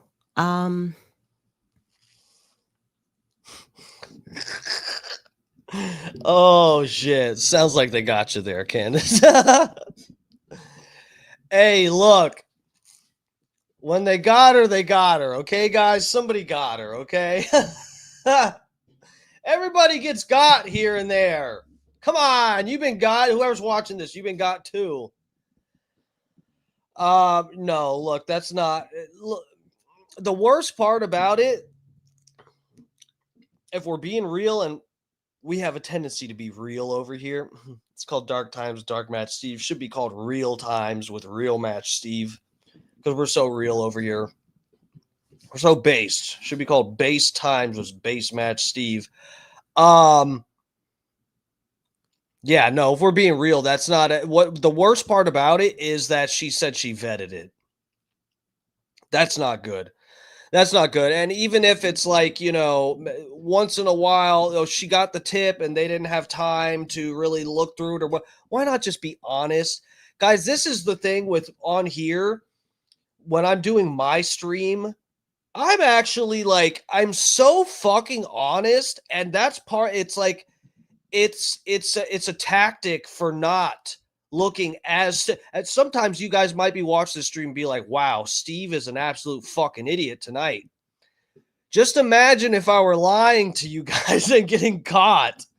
Dude, for real. I really try to be careful about not presenting stuff on here as if I know it as true facts or something, or like, present something as if I vetted it and I'm triple checked and double sure about it. And it's just not, it's not a good look. It isn't. And this could have just been an honest mistake. Someone got her. There's one thing she didn't vet. She chose to just read it on the air, take a risk because it was spicy. She got a real spicy email. She said, "Oh, I'm gonna read this fucking shit. Do you want to like vet it and look in it?" No. I'm just gonna read it on my show. I think that'll be a nail biter. You don't want to do that, man. Not presenting it as though you vetted it. That's really not good, man. I feel like I try to be really careful about that. If I tell you guys something and I'm just like, hey, I don't know, maybe I'll look that up, and it just helps your credibility. I think it's a new person. What is this? Anise 6425. I've heard her say on almost every live, here's this weird info. I didn't have time to investigate it. Y'all listeners look into it and tell me on my tip line what you find. Ridiculous. Well, that's fair if you're sort of it kind of, I feel like it depends on like where you're coming from on this. I feel like that's not, to me, the way Candace is going through stuff, I've supported her this whole time, and not that I believe everything she's spewing. I just I support her ability to point out anomalous facts and crowd fund the research to an extent. I hope she's going to be a little more careful now because this is a bad look. But no, that right, what you just said, like how she tell me on my tip line what you find, whatever. I can see why some people would say that that's just like lazy and ridiculous and whatever, sloppy. But I mean, I don't think there's, if you're like one of the few high profile people that is actually like looking into this or whatever, she has a life. She has a life. She doesn't just have a podcast, So I can see her crowdfunding some stuff, and I don't feel like that's too much of an issue. But when you're straight up going on and saying you vetted something and it ends up being a prank that someone pulled on you, That is the worst. That's worse than just being wrong about some fact.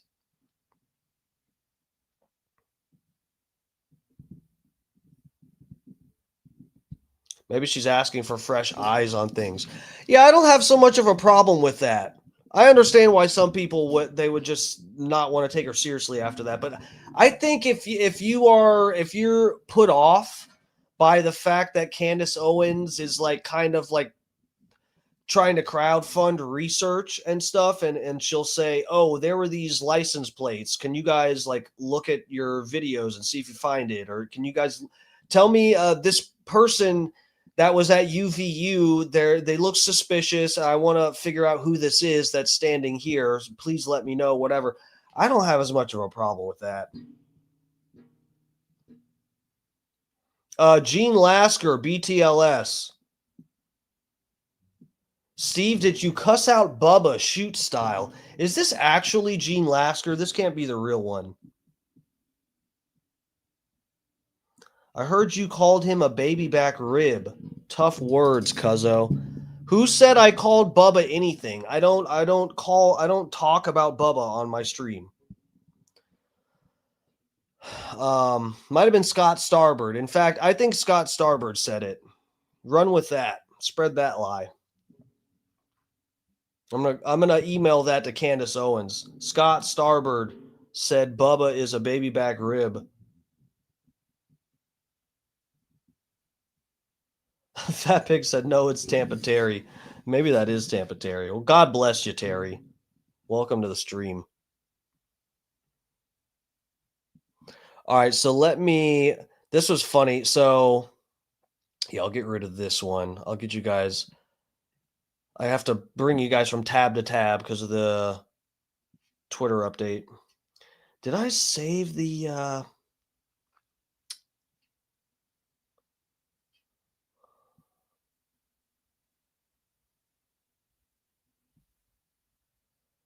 bro, what?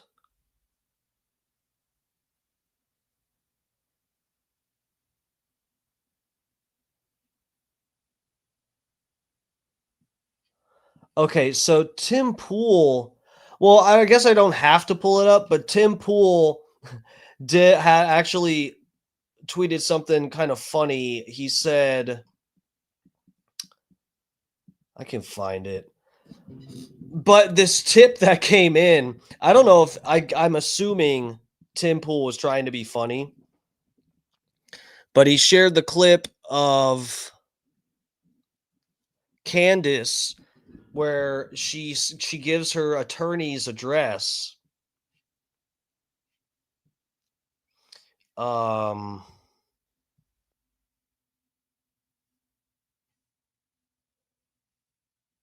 he says, "Oh well, yeah, either Candace got pranked or maybe maybe she's in on the conspiracy."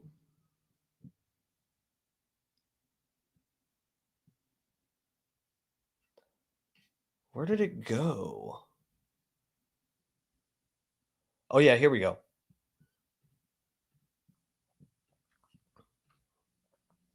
How come the first reaction is Candace got hoaxed when we find her legal team works out of the same office as the feds instead of Candace is part of the conspiracy or feds are spying on Candace?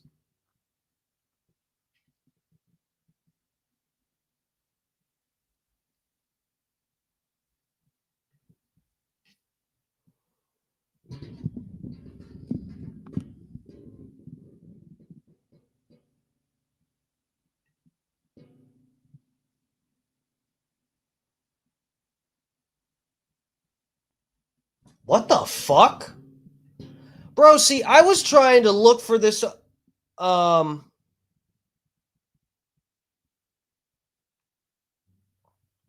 where's Airplane Willie? Oh, I don't know. Maybe he's one of the Gene Lasker accounts. Oh, I think that might be right. Is this Airplane Willie? I think that's Airplane Willie. Lover, welcome. Thanks for joining us. Okay, so this person is saying they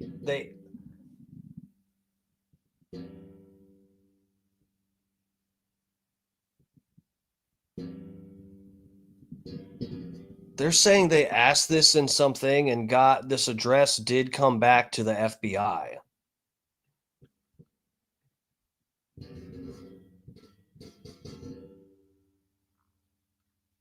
What the fuck? And here it says the Secret Service is listed under federal government police location category, which falls under the larger police protection category. Da, da, da, da, da. Their address is 920 North King Street, Suite 414.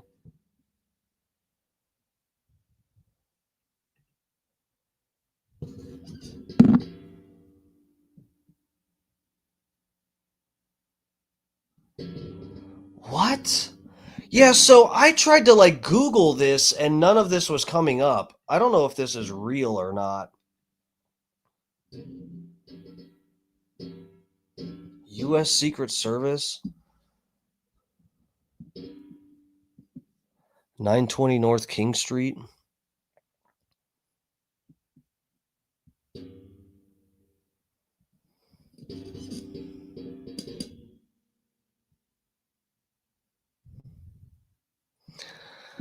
Yeah, this person said, I took these screenshots the day of her show. The one with the FBI address says was last week, but looks like they missed editing that one.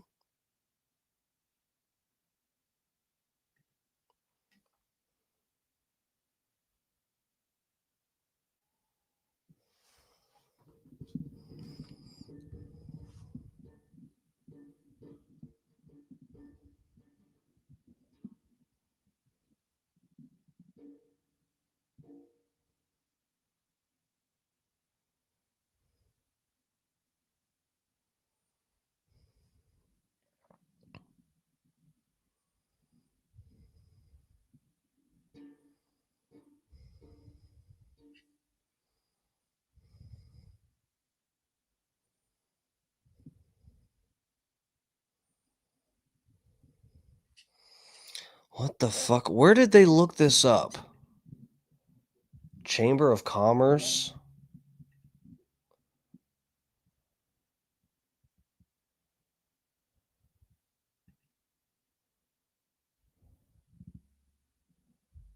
What the fuck? Are you guys on this? Okay, you guys are on this tab. I'm sorry, guys. I saw some other people posting this before that the address is linked to government agencies, but her attorney happens to be in the same building. They're like in different suites or something.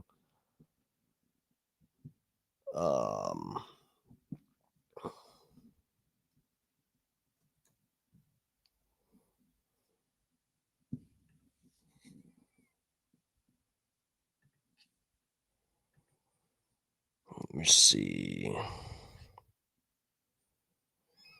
Um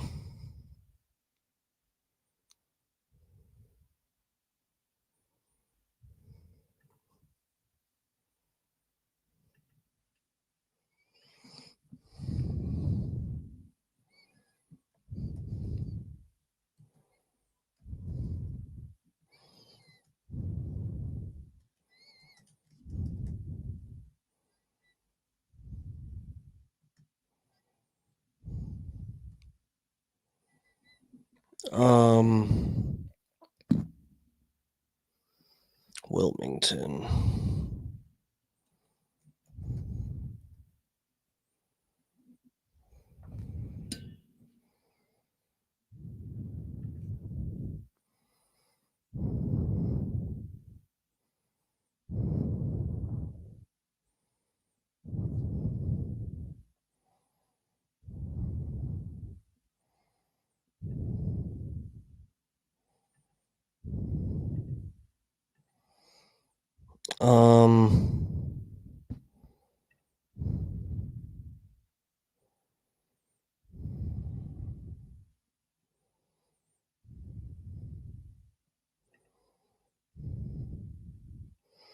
Just looking.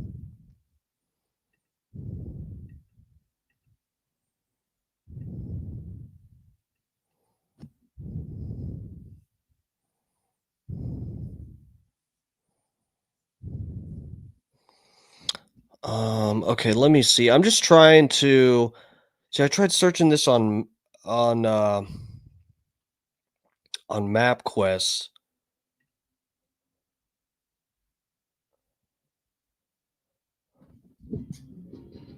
Okay, hold on.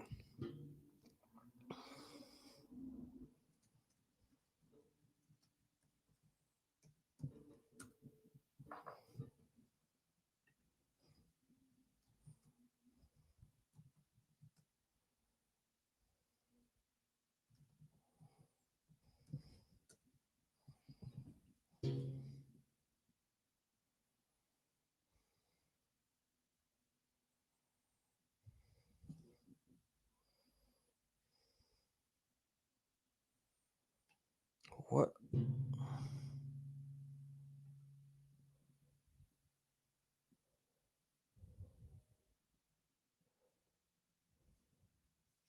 What building is this, though? Is this different?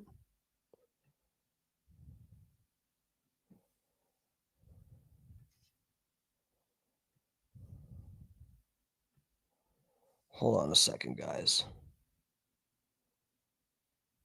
Yeah, that's okay.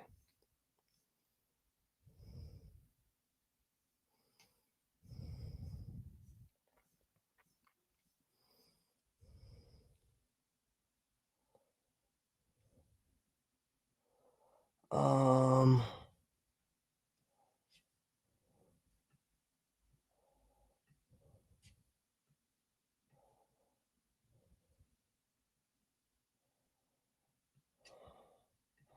came to a screeching halt. I'm sorry, guys. I'm trying to see if there's any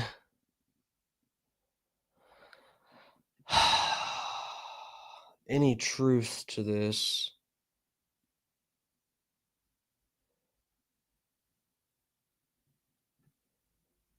What is okay?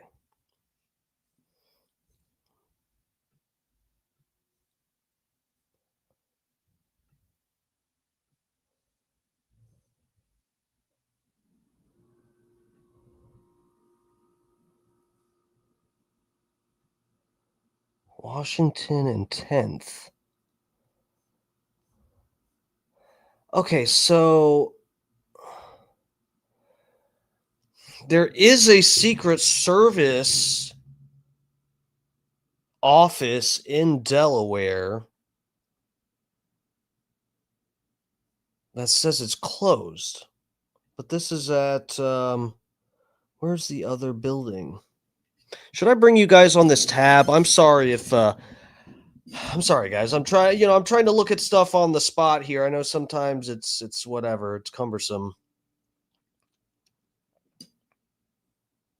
Why want to tell me the address for this?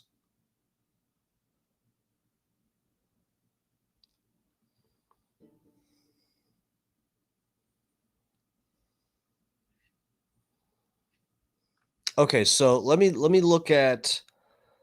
Let's see what was So if you type in U.S. Secret Service into MapQuest, so this is the mobile version. Actually, hold on a second. Hold on. Let's just see how it pops up here. Because this is obviously the mobile version this person's using. When you type in, I'll just show you guys. I'm about to start looking on my phone, but so when you type in MapQuest, U.S. Secret Service, this is exactly what this person typed in. You get this. Let me back out some here. Oh, well, it's not showing, but there's a bunch of it shows you okay, well it is showing some of it. So it shows you the other offices. It's showing a bunch of the offices. It looks like there's like 4 or so 5 over here. And here in Delaware there is one. But it's not it's not on King Street. We can go to it.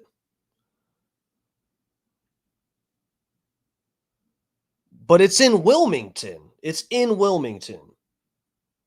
I know I looked before, and if you look on Google, There's no FBI office in Wilmington.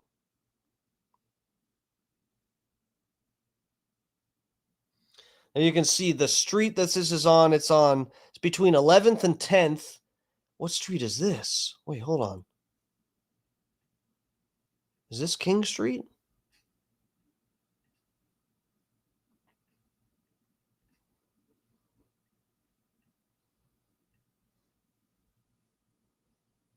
Okay, I know this isn't King Street. This is Washington. Why won't it show me what this other street is? What street is this? Oh, at Jefferson. Okay. So yeah, that's not the same address.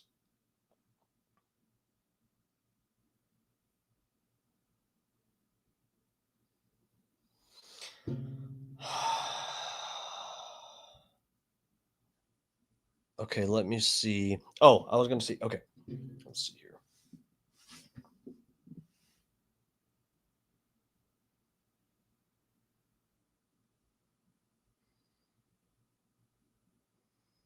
Let's see what pops up.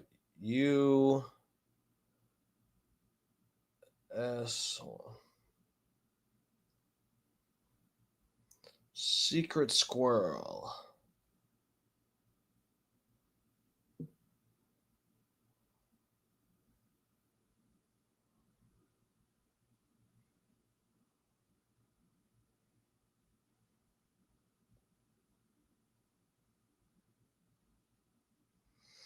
Yeah, so when you use the mobile and tap this in U.S. Secret Service,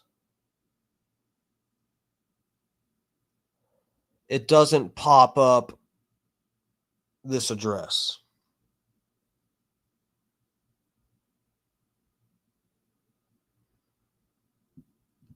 Okay, so that's either they changed this or this is debunked, whatever. I don't know. However you want to make of that. Steptoe.com. Does this look like mobile? I think this is also a mobile version. Let's see.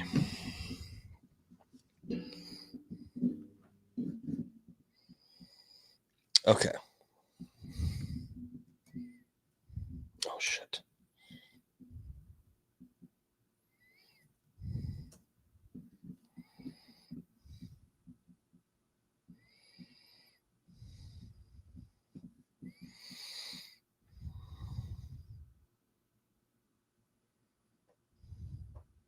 What the fuck is this?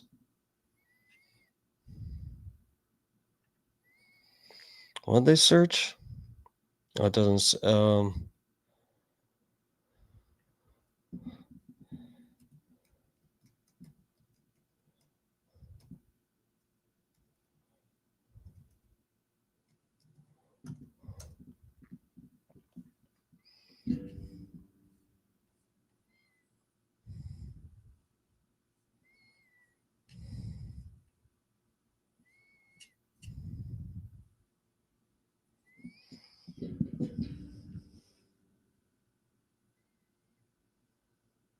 Bro, how did they fucking get to this?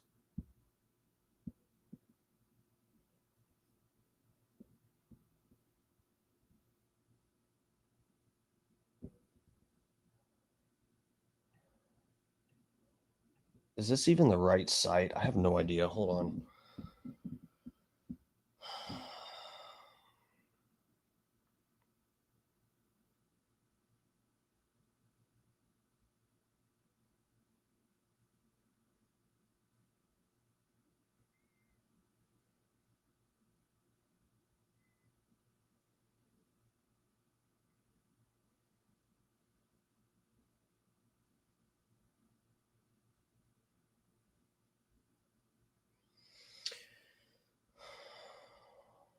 The fuck is this website that they're... Yeah, it's just steptoe.com.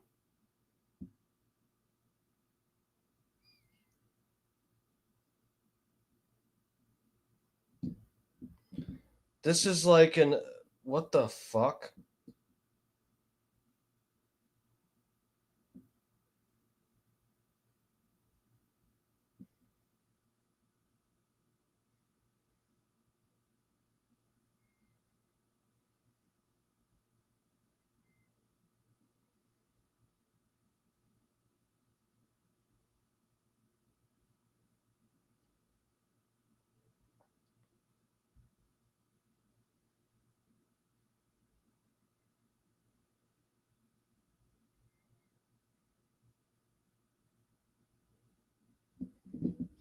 Here, let me look at one of these.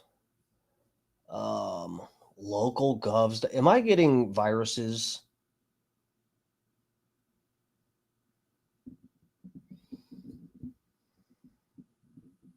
I'm getting viruses.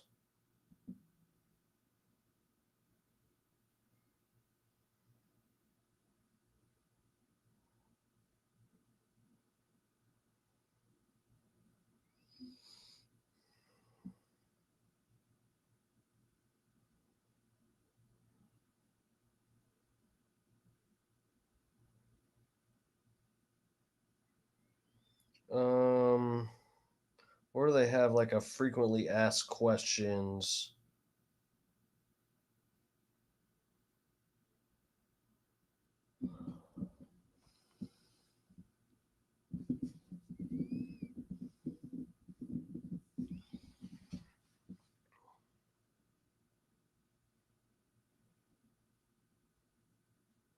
Ah.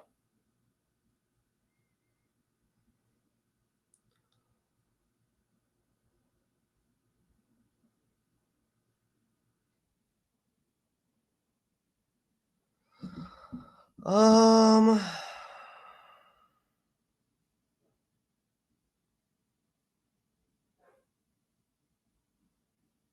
Bruh.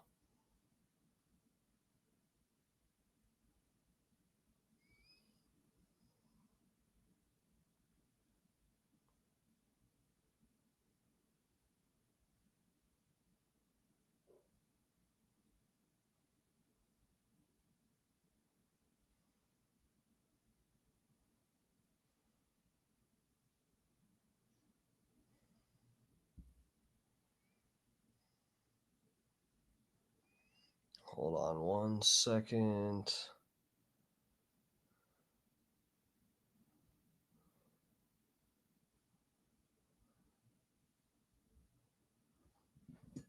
Uh,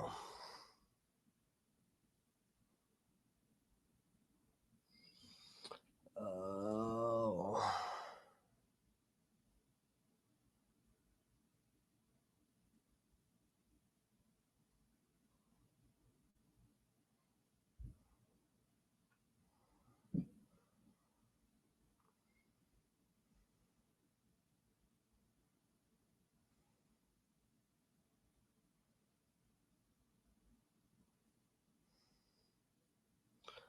Wilmington.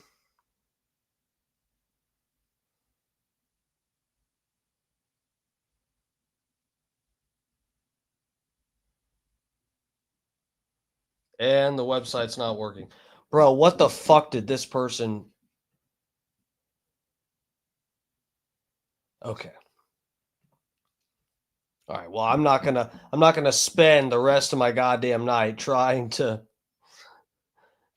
prove Candace Owens right about some prank tip she got. That's what we're not gonna do. Bruh.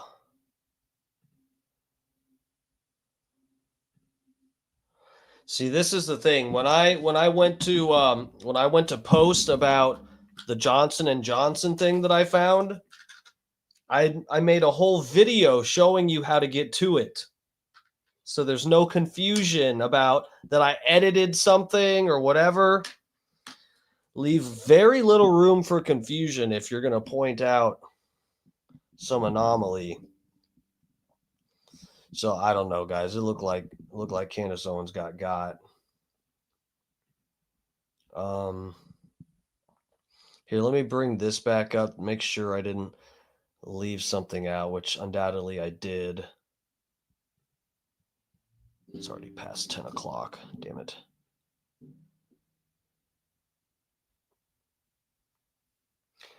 Okay, so let's play a little. I barely smoked any of this bowl I have packed. So let's play a little of this guy. I forget this guy's fucking name. But this guy dropped some truth bombs. I saved some of his videos on here so we could take a look at some of them because he's pointing out some of the anomalies about the Kirk stuff.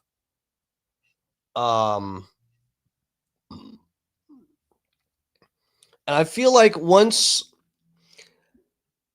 when you see so many of these anomalies and weird things that you tie back to certain Middle Eastern countries and stuff, I don't see how you can blame Candace Owens for just noticing things. Should we start at okay. Let's go to this page and we'll start at what I think would be part 1. I don't even follow this person.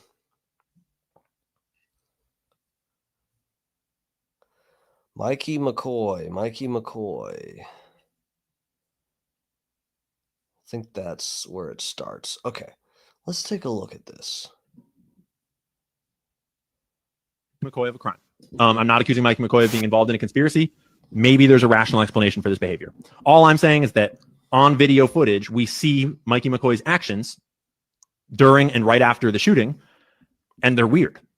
And it would be great to get an explanation from Mikey about his actions to clear it all up, because it's really weird. Mikey McCoy is the chief of staff for Turning Point USA. So he was Charlie's chief of staff for about a year now, and he'd been working very closely high up there for many years at this point. Very close. This is Mikey right here. He is the son, if you recognize that name, it's because he is the son of Rob McCoy. Justin's the CFO, chief financial officer, and Mikey's the chief of staff. Those are his kids. And I'm watching, the minute Charlie was shot, he called me, says, Dad, Charlie's been shot in the neck. We're going to come back to that statement in just a second. He has wits about him. He was just directing.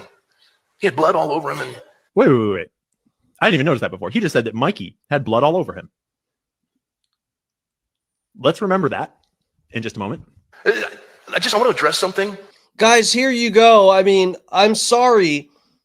If people are lying, you can't cite the Bible to make us ignore the fact that they're lying. You can, but you sound retarded when you do it, okay?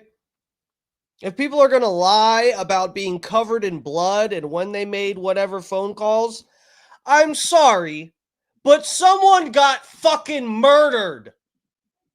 Okay? So yes, we're going to point out when you're lying, and you can't cite the Bible to tell us why we shouldn't, or else you sound retarded. The stupidity of the internet. This is the fun part. Signals? Really? And the other guy, Dan, the security guard, he's somehow tied in with this conspiracy? Get over yourself. Anyways, we don't need to listen to his whiny voice all day. There is truth to what he's saying, that like, yeah, it's important not to like dogpile on to people that are grieving, that are close to it's a touchy subject. It's true. But he said a few things right there that are going to be really, really, really relevant when we watch video footage of what his son, Mikey McCoy, the chief of staff, did right when Charlie got shot. And it's kind of hard for you to see, but this is Mikey McCoy. And Sam did another expose about tracking Mikey through the whole day, because Mikey was right by Charlie. He rode in with him in the SUV. He was filming. A lot of the footage that we saw at the beginning of the event, like of Charlie throwing hats, was from Mikey's phone. Mikey was right behind him and beside him all the way through. And then when Charlie was speaking, Mikey wound up right here to Looker's right of the tent, wearing his black backpack with his white long sleeve shirt. And in just a second, we'll watch and track him. I want to be clear. I'm not accusing Mikey McCoy of a crime. I'm not accusing Mikey McCoy of being involved in a conspiracy. Okay, so that one's done. Let's go to part 2. Right? This will be part 2. Remember, chief of staff. It's like the right-hand guy. And he was at Charlie's right hand all day long. Great.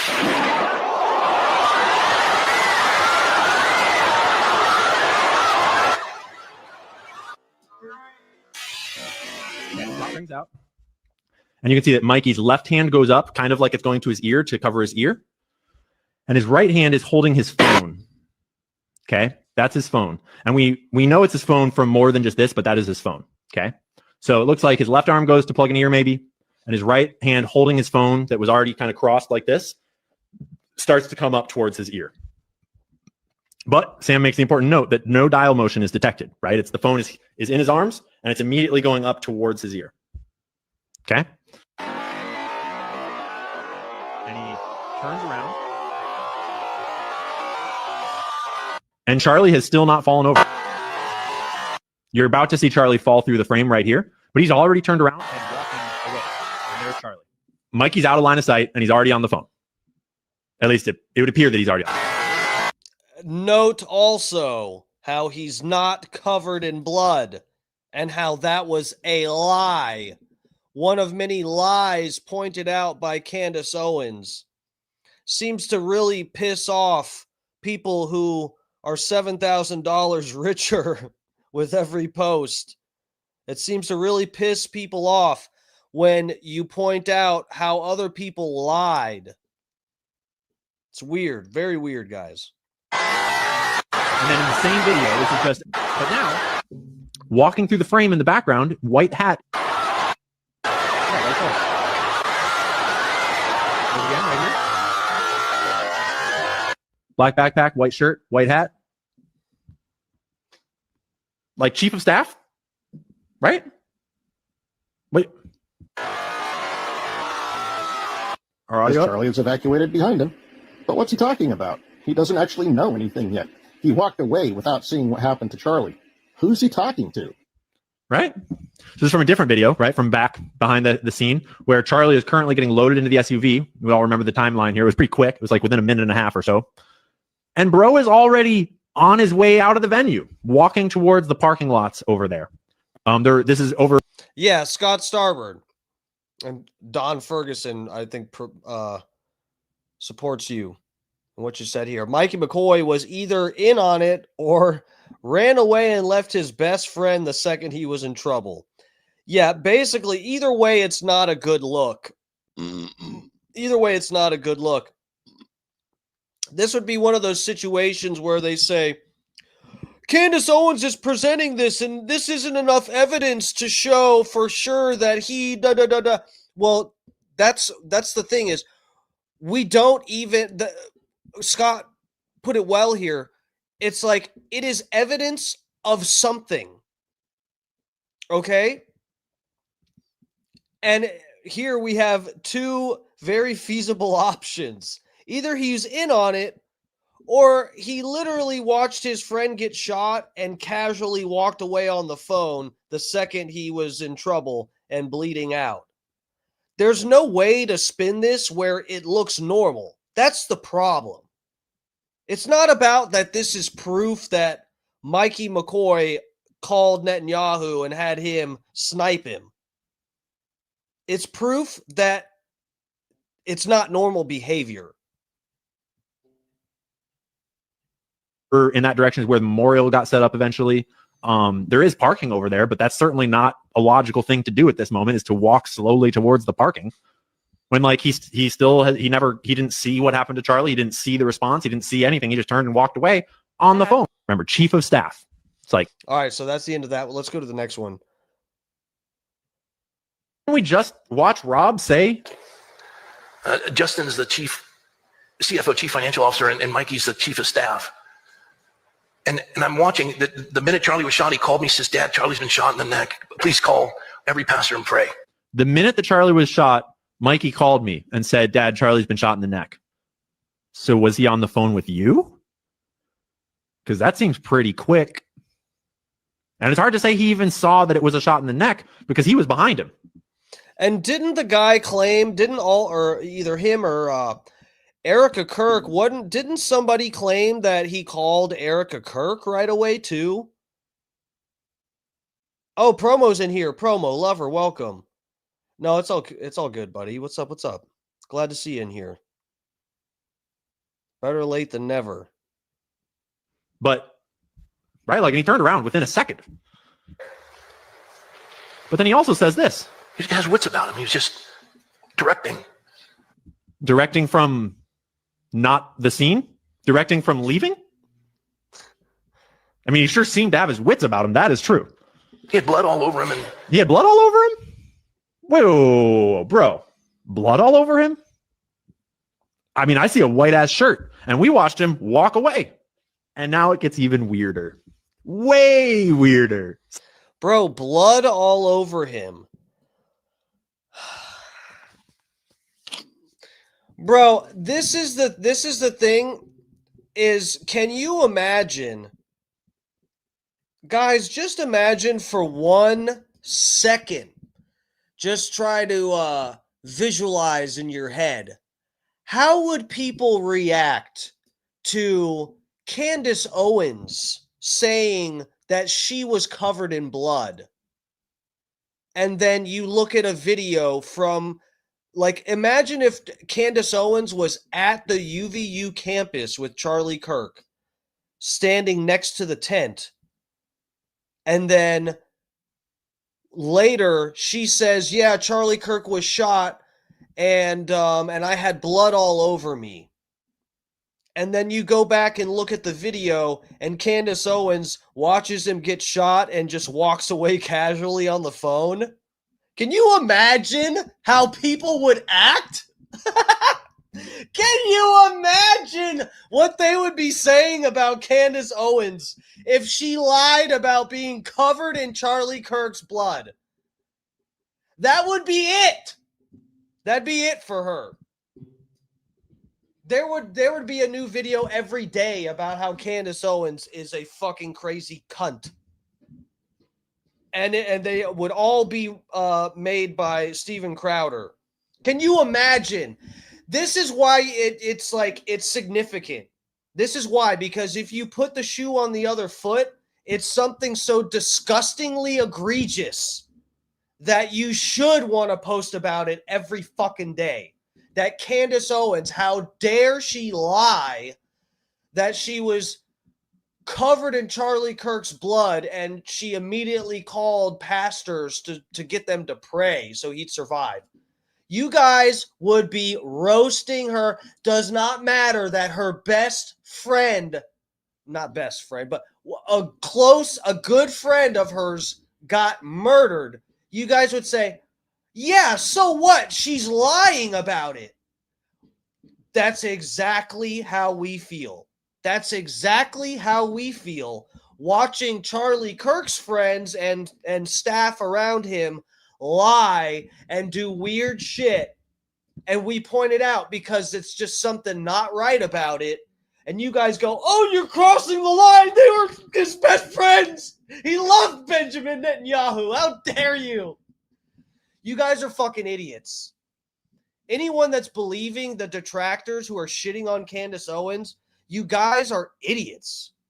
Someone went to You're getting played so bad. Aaron's live stream and said, hey, would you look up Mikey McCoy stuff and see if anyone's been searching Mikey McCoy? And lo and behold, there's a Google trend showing that on the 14th of July, someone in Israel searched for Mikey McCoy. Uh-oh. What about the Qatar? Did you look if anybody searched him from Qatar? Did you check a Muslim country? Don't single out Israel. Did you check Qatar? That's interesting. But then,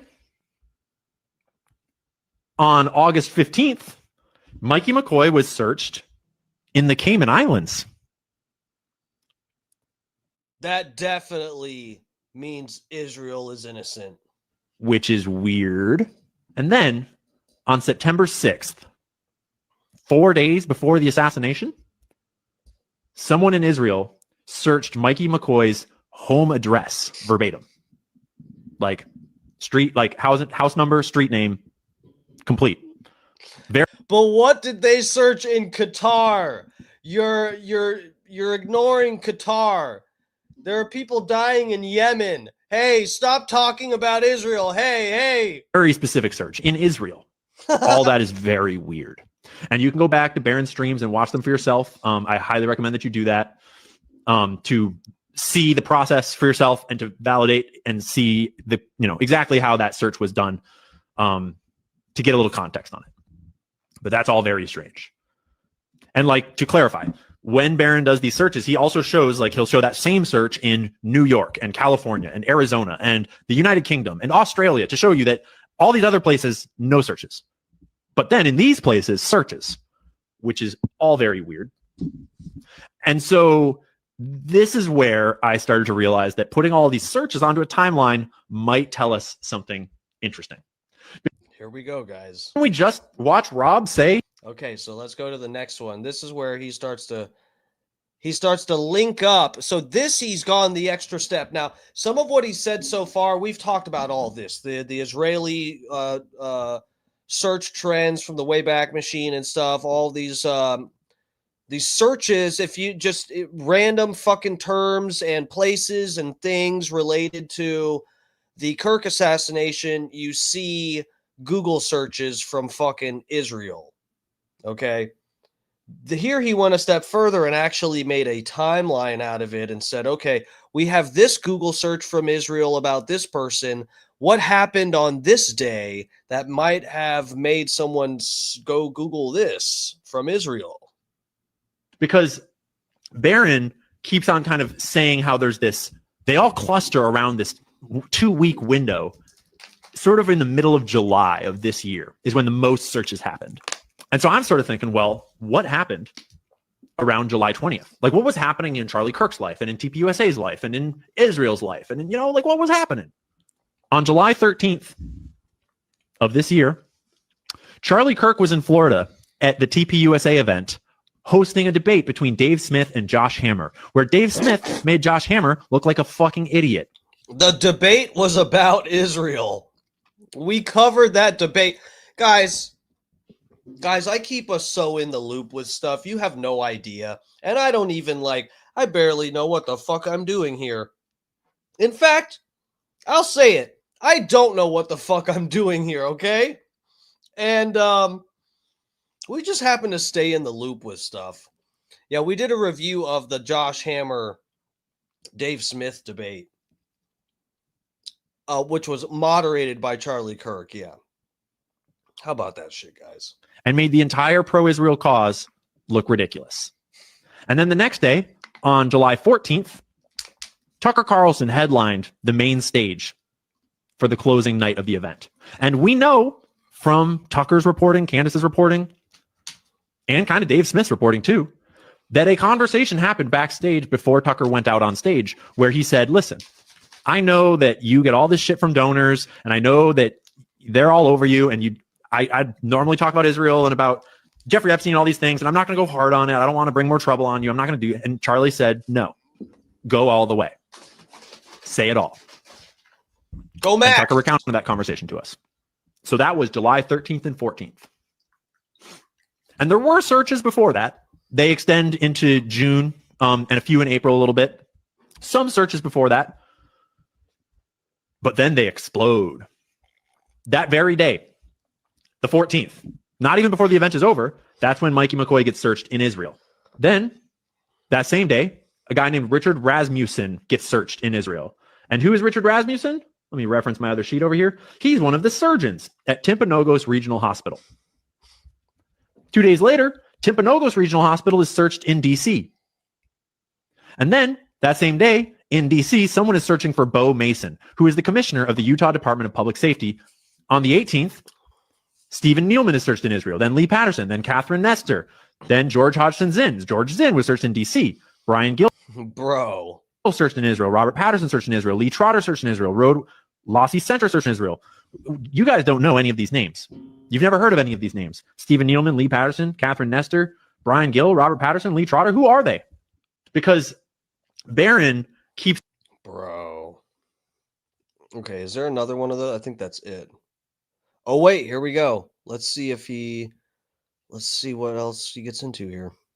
You guys don't know any of these names. You've never heard of any of these names. Stephen Nealman, Lee Patterson, Catherine Nestor, Brian Gill, Robert Patterson, Lee Trotter. Who are they? Well, Catherine Nestor is Tyler Robinson's lawyer. And someone was searching for her name in Israel. Not in the UK, not in Australia, not even anywhere around the United States, just in Israel. All these other names, these are all surgeons that work at Timpanogos Regional Hospital. A few of them are involved in the police force in the area of the shooting. Hunter Kozak, the guy that asked the question when Charlie was shot, he was searched in Israel on August 3rd. Bro, the guy...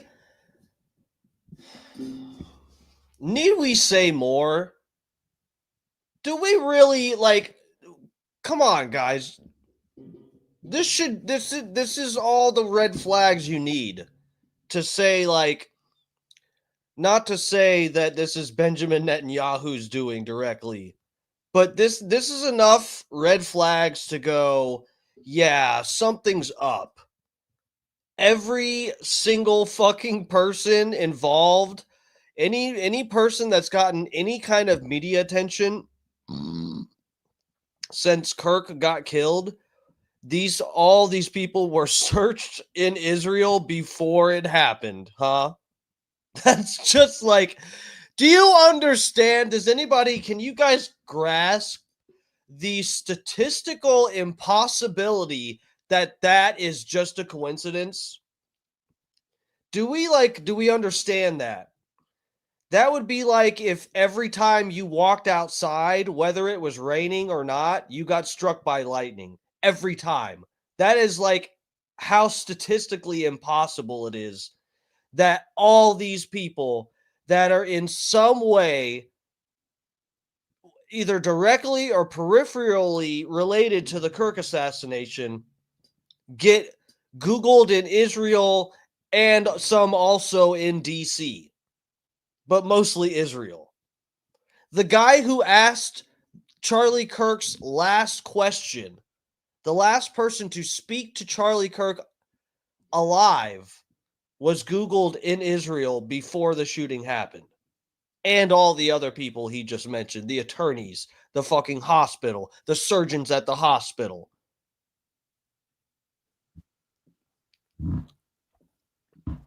That's weird. If you recall, we have video of Hunter Kozak apparently practicing his oh shit expression before the shooting happened and then being very oh shit melodramatic at the moment of the shooting. Is that, yeah, we talked about that on here too. He denies that. Just so happens that this massive explosion in search trend data happens right after the TPUSA Florida event, where it becomes pretty apparent to a lot of Jewish donors that something's got to be done about Charlie Kirk. Every jurisdiction, look at other countries, look all over the world and see how many Google searches are done for that exact order of letters and numbers. How many digits are in your PIN for your debit card? 4, right?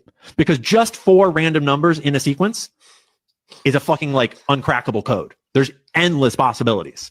But when you have letters and numbers and it's 1, 2, 3, 4, 5, 6, 7 characters long, that's an astronomically rare thing to search. And do you know what W925S Street is? Well, it's not Mikey McCoy's address, but it is where the gun was found. Like literally where the gun was found. It is this tiny stretch of road from about here. You know what, guys?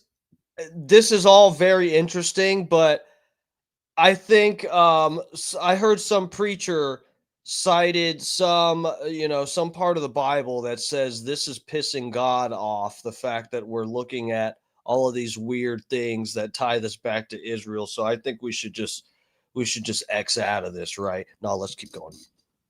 To about here, which is like 1, 2, 3, 4, 5, 6, 7, maybe 8 houses. And the gun was found right here. 3 days before the shooting, someone halfway around the world is searching for an address in this little town in Utah. I mean, it's not a little town. It's attached to Salt Lake City. You guys don't know any of these names. You've never heard of any of these names. Stephen Nealman, Lee Patterson. Crazy. That is crazy. But we're the problem, guys. We're the problem. It's not the fact that there's a government from a country in the Middle East that is tied to every little fucking aspect of this assassination. That's not their problem. It's not them that's the problem. It's us, because we listen to Candace Owens and Erica Kirk is running out of tissues to cry into. So we are the problem, guys. Shame on us. Shame on us. All right, let's take a look at this. Just another anomaly that Candace Owens should never talk about. Did they really delete the evidence of Robinson coming into jail? A CBS affiliate reported that the footage of Tyler Robinson entering the jail has gone missing. Isn't that funny, guys? Isn't that funny when this whole time we've been talking about, hey, it's weird there's different versions of the Tyler Robinson court hearing. It's kind of weird. We don't even know if this guy's really in jail or if he's even alive. We have no idea. And whoops-a-daisy, we lost the evidence of him having gone to jail. Okay. Somehow, though, this is Candace Owens' fault. This right here. Let's find out how. If the video exists and was just handed over to another agency. In a response to me, Washington County shared with me they don't believe the video was shared with anyone involved in the case. So this is insane. This is CBS News. Guys, I am not a conspiracy guy. I have said outright over and over again, evidence suggests Occam's razor, Hanlon's razor, all of those things. Robinson, for every conspiracy where you think there's a big cover up, I say Hanlon's razor. Incompetence makes more sense. As for the evidence we've seen, the simple solution the solution that makes the least amount of assumptions tends to be correct. And I still think it's fair to say probability says it's going to be Robinson. Additionally, I have reached out to sources and asked and had conversations pertaining to this. My understanding, as I've been told by different individuals, the evidence they have on Robinson is actually more substantial than the public realizes. They're not going to release their whole case on this because it would allow the defense to know their strategy for prosecution. They do have to release the evidence to the defense, just not their strategy and the particular evidence they want to be released. They don't want to do that, not unless they absolutely have to. Who's this person? Dick Slayer 7677. He said, I'm using my foreskin to play peekaboo. Bro, I'm so fucking jealous. I wish I had foreskin, man. I don't know what. My mom was a nurse, and I live in America too. So she went and had my shit chopped off when I was a little baby.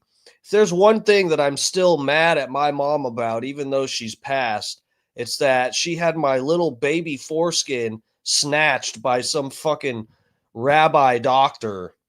And he probably fucking fried it up. Never mind. Anyway, I'm jealous, bro. I wish I had a foreskin. Are you an American? That's more rare here in America. I can hear my cat puking out in the other room. We're just gonna clean that up later. Not stress about it. Don't be mad, be glad. Oh, this is a different person. Crystal Vincent? This is a girl? Okay, well, yeah, I know some American girls, you guys don't like foreskins. Hey, listen, you just need to relax. It's a little extra skin. You just need to find you a man who cleans himself properly, okay? I'm so good. Not most days because I've been short on time recently, but a lot of days I shower twice. I'll shower in the morning and at night. I keep that thing clean. People tell me to wash my hands after I use the bathroom. I'm like, my penis is probably the cleanest part of my body. Our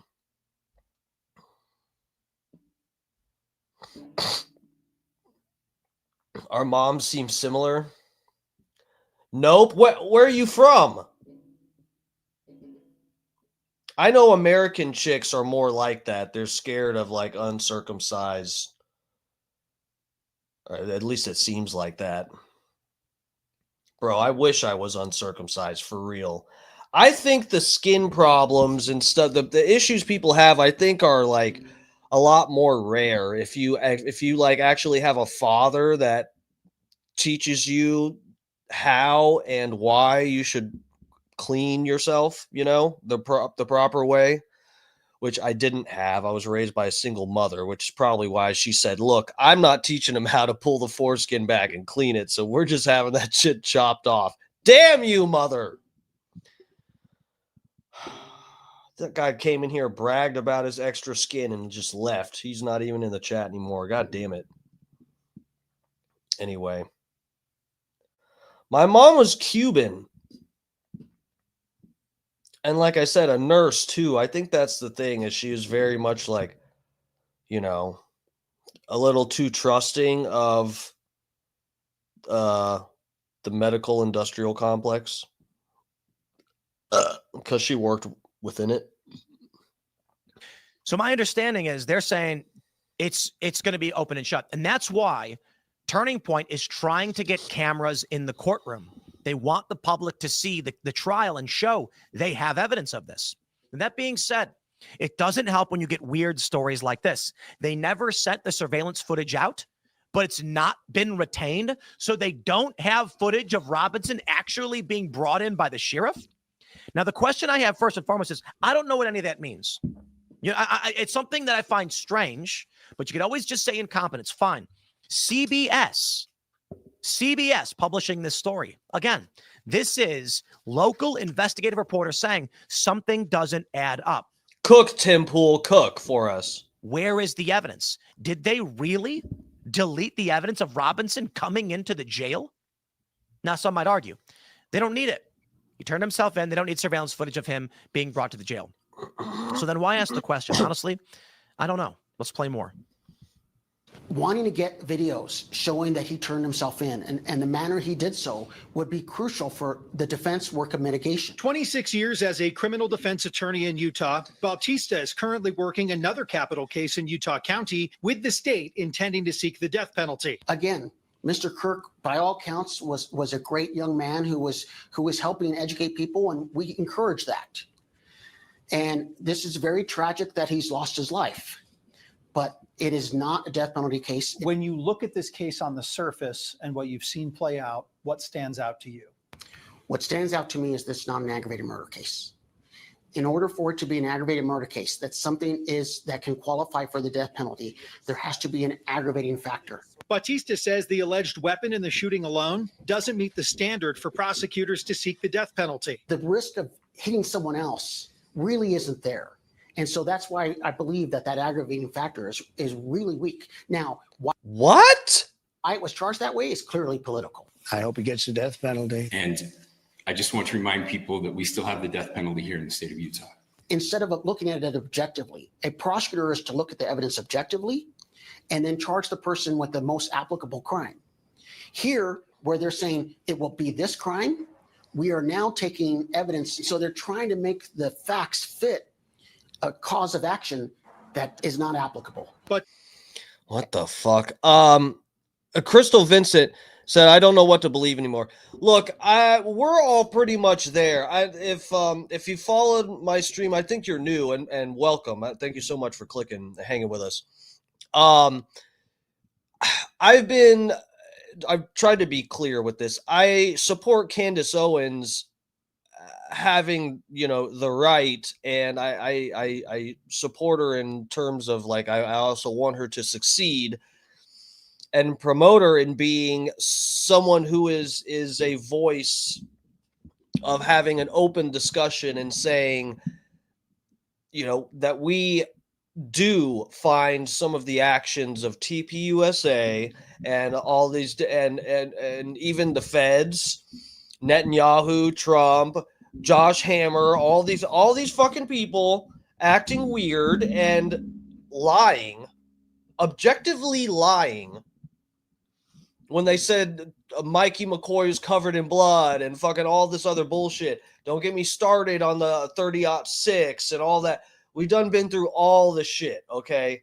And there's just too many what seem to be holes in the Fed, the Fed narrative. So I've supported Candace Owens in being a, maybe not a voice of reason, but possibly voice of reason or for the alternative theory side of the spectrum.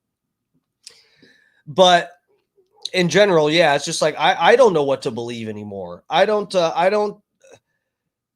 it's crazy. I feel like in the beginning we were kind of, and I noticed that recently. I was thinking about this today, actually, not that I noticed it recently, but I was thinking about it today, how it is weird how people have sort of shifted in a lot of this.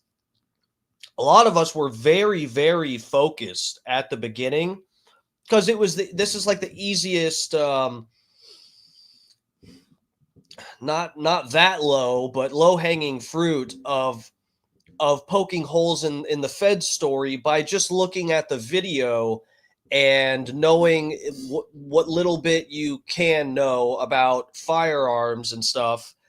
And tying it all together and saying, okay, no, this does not make sense. They're saying he got shot in the front and it stopped in his spine, and they're literally saying it was a miracle and he had strong bones because he was so healthy. And just like it, once you start invoking God to explain the Fed's narrative, that should tell everybody that it's bullshit.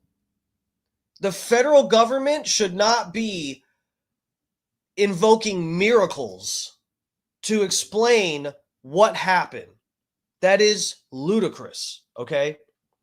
I've never heard of any conspiratorial alternative theory yet that has to invoke the power of Jesus to explain the theory. That should automatically discredit the theory, but it's the Fed, so people just like pretend they have credibility. But I just like, I'm at the point where I don't know. We've given up. Like, it's everybody has moved past the trajectory and all that shit. I think everyone, the dust is settled with that, and people have like made up their minds. Either, and I'm going to be frank here, either you understand a little bit about firearms and have seen videos of what 30-06s do to a deer's body, to a ballistic gel head, to all the, and you've seen all that, and you understand how insane it is to think that a 30-06 shot from 200 yards, less than 200 yards away, is going to get stopped in somebody's neck, someone's dinky little neck bone. It's either you know about firearms and you know that's bullshit, or you don't and don't care to look it up. That's what that comes down to. The dust is settled on that. Everybody's done fought about all that. It's funny, I was thinking about that I don't see anyone arguing anymore about the bullshit about the bullet and whatever. People have made up their minds. And the one thing that the people believing the Fed story, the one thing that they were like holding on to for a while that could kind of gave them a little room to say, oh, maybe the Feds are right, is because people were thinking he had a vest on. That's the only way that you could make sense of the trajectory of that bullet being shot from, just under 200 yards away from a rooftop and actually sticking in his neck, taking away some of that power from the bullet, from it ricocheting off of a vest. It's like it gives you a little room to say, okay, maybe. But the vest thing has been disproven 100 fucking. There's 100 pictures of his nipples and his back muscles and the sheriff saying he had no body armor. All that's been debunked. So it's weird. We're in a weird spot. I feel like where if we're giving any credence to the anecdotal evidence that I showed the other night, where these comedians were doing sets talking about the Charlie Kirk shooting and stuff, and the whole audience said they don't believe the Fed story. I think that's a lot of people who they don't know what the real story is, and maybe they do or don't think Candace is a little off her rocker, but a lot of people are saying, for one reason or another, the Fed story seems off. No one knows what the fuck happened. Not even probably the Feds do know, but they definitely act like they don't really. Tista believes the death penalty conversation in this case was pushed too soon. Certainly suggests abuse in our higher government. We talked about that tonight too, Crystal. The pouring concrete over the crime scene. It's just one thing after another this whole time. And I feel like it's been such a weird, like dragged out, prolonged sort of like trauma type of thing where everybody's got to watch Charlie Kirk get shot 1,000 times if you want to like try to figure out the truth. We're all such in a weird state. And it's like you said, there's 100 different anomalies. And people try to sweep it under the rug by saying Candace Owens is crazy and she's asking too many questions and she's whatever. It's like, no, I'm sorry. There's 1,000 different things to point out here that do not seem right. That is not Candace Owens' fault. County Attorney Jeff Gray filed a notice of intent to seek the death penalty against Tyler Robinson, who's accused of shooting and killing Charlie Kirk. Gray said on September 16th, just days after the shooting, that the decision to seek the death penalty was made independently. Brian Cheney, KUTV2 News. Brian Cheney, KUTV News, CBS affiliate. 4-minute report on possible missing evidence in the Charlie Kirk case. I have questions. And you want to know what's really strange? On the YouTube for this video, it has only 861 views and 2 comments from the Salt Lake City official channel. Don't get me wrong, I don't know that very many people will be watching this, but it's certainly not making the rounds, though it's extremely important. If you are someone who believes that we need to get justice for Charlie Kirk, as I believe everybody does, you want to make sure the evidence is preserved. And if there is evidence of him turning himself in, that is something the prosecution's absolutely going to want to show to the jury, saying, he's pleading not guilty, but look, he turned himself in. Come on. Open and shut case, but now it's gone. Something strange isn't adding up. Oh, well, I guess Tim Pool thinks Erica Kirk killed him too, huh? Do we want to play that game? All right, guys, I got to get out of here now. I went later than I expected. We almost did a 3-hour edge session here. Okay, I did not even mean to do that to you guys. Saul to Paul lover, welcome. Thank you for joining us. Candace is a badass. I'm over it. Oh, yeah. I won't say that out loud, but yeah, cool. 3-hour tour. Yep. All right, lovers. I'm going to get out of here for real. I got to get some sleep. I got real work tomorrow. I have to work at the fucking shop. But I got Thursday, Friday, through the weekend, even Monday off. So I'm happy with that. But I got to work tomorrow and the next day. Anyway. Yeah, I saw you Lover, I saw you put that in here. They want us in the Twilight Zone. They want us in the Twilight Zone. Bro, they do. We're in it, too. We're in the Twilight Zone. Oh, thank you. I appreciate that. Good night from Tampa, Florida. Stinky-ass Tampa, Florida. It's not that bad, but it's not great. But, yeah. Good night. Thank you for joining us. This has been Dark Times with Dark Matt Steve. Guys, if you are new around here, Crystal, or I know I've seen a few new people up in the chat, please hit the sub button. We're on here 5 nights a week, just doing the nasty. We're just on here, just slutting it up 5 nights a week, bare minimum. And then sometimes I throw in a Sunday run day or a cold plunge Sunday where I do an ice bath live. We do all kinds of shit over here. I got parody songs, too, on my channel, so check it all out. All right, I'll see you guys tomorrow. Should be on around 8 o'clock. Again, I might not stream at all Thursday or Friday. I'll at least get on Wednesday for a little bit. We'll see. But, yeah. All right, lovers. Thank you for the support. I'll see you tomorrow. Where's my outro music? All right, there we are, lovers. Mwah.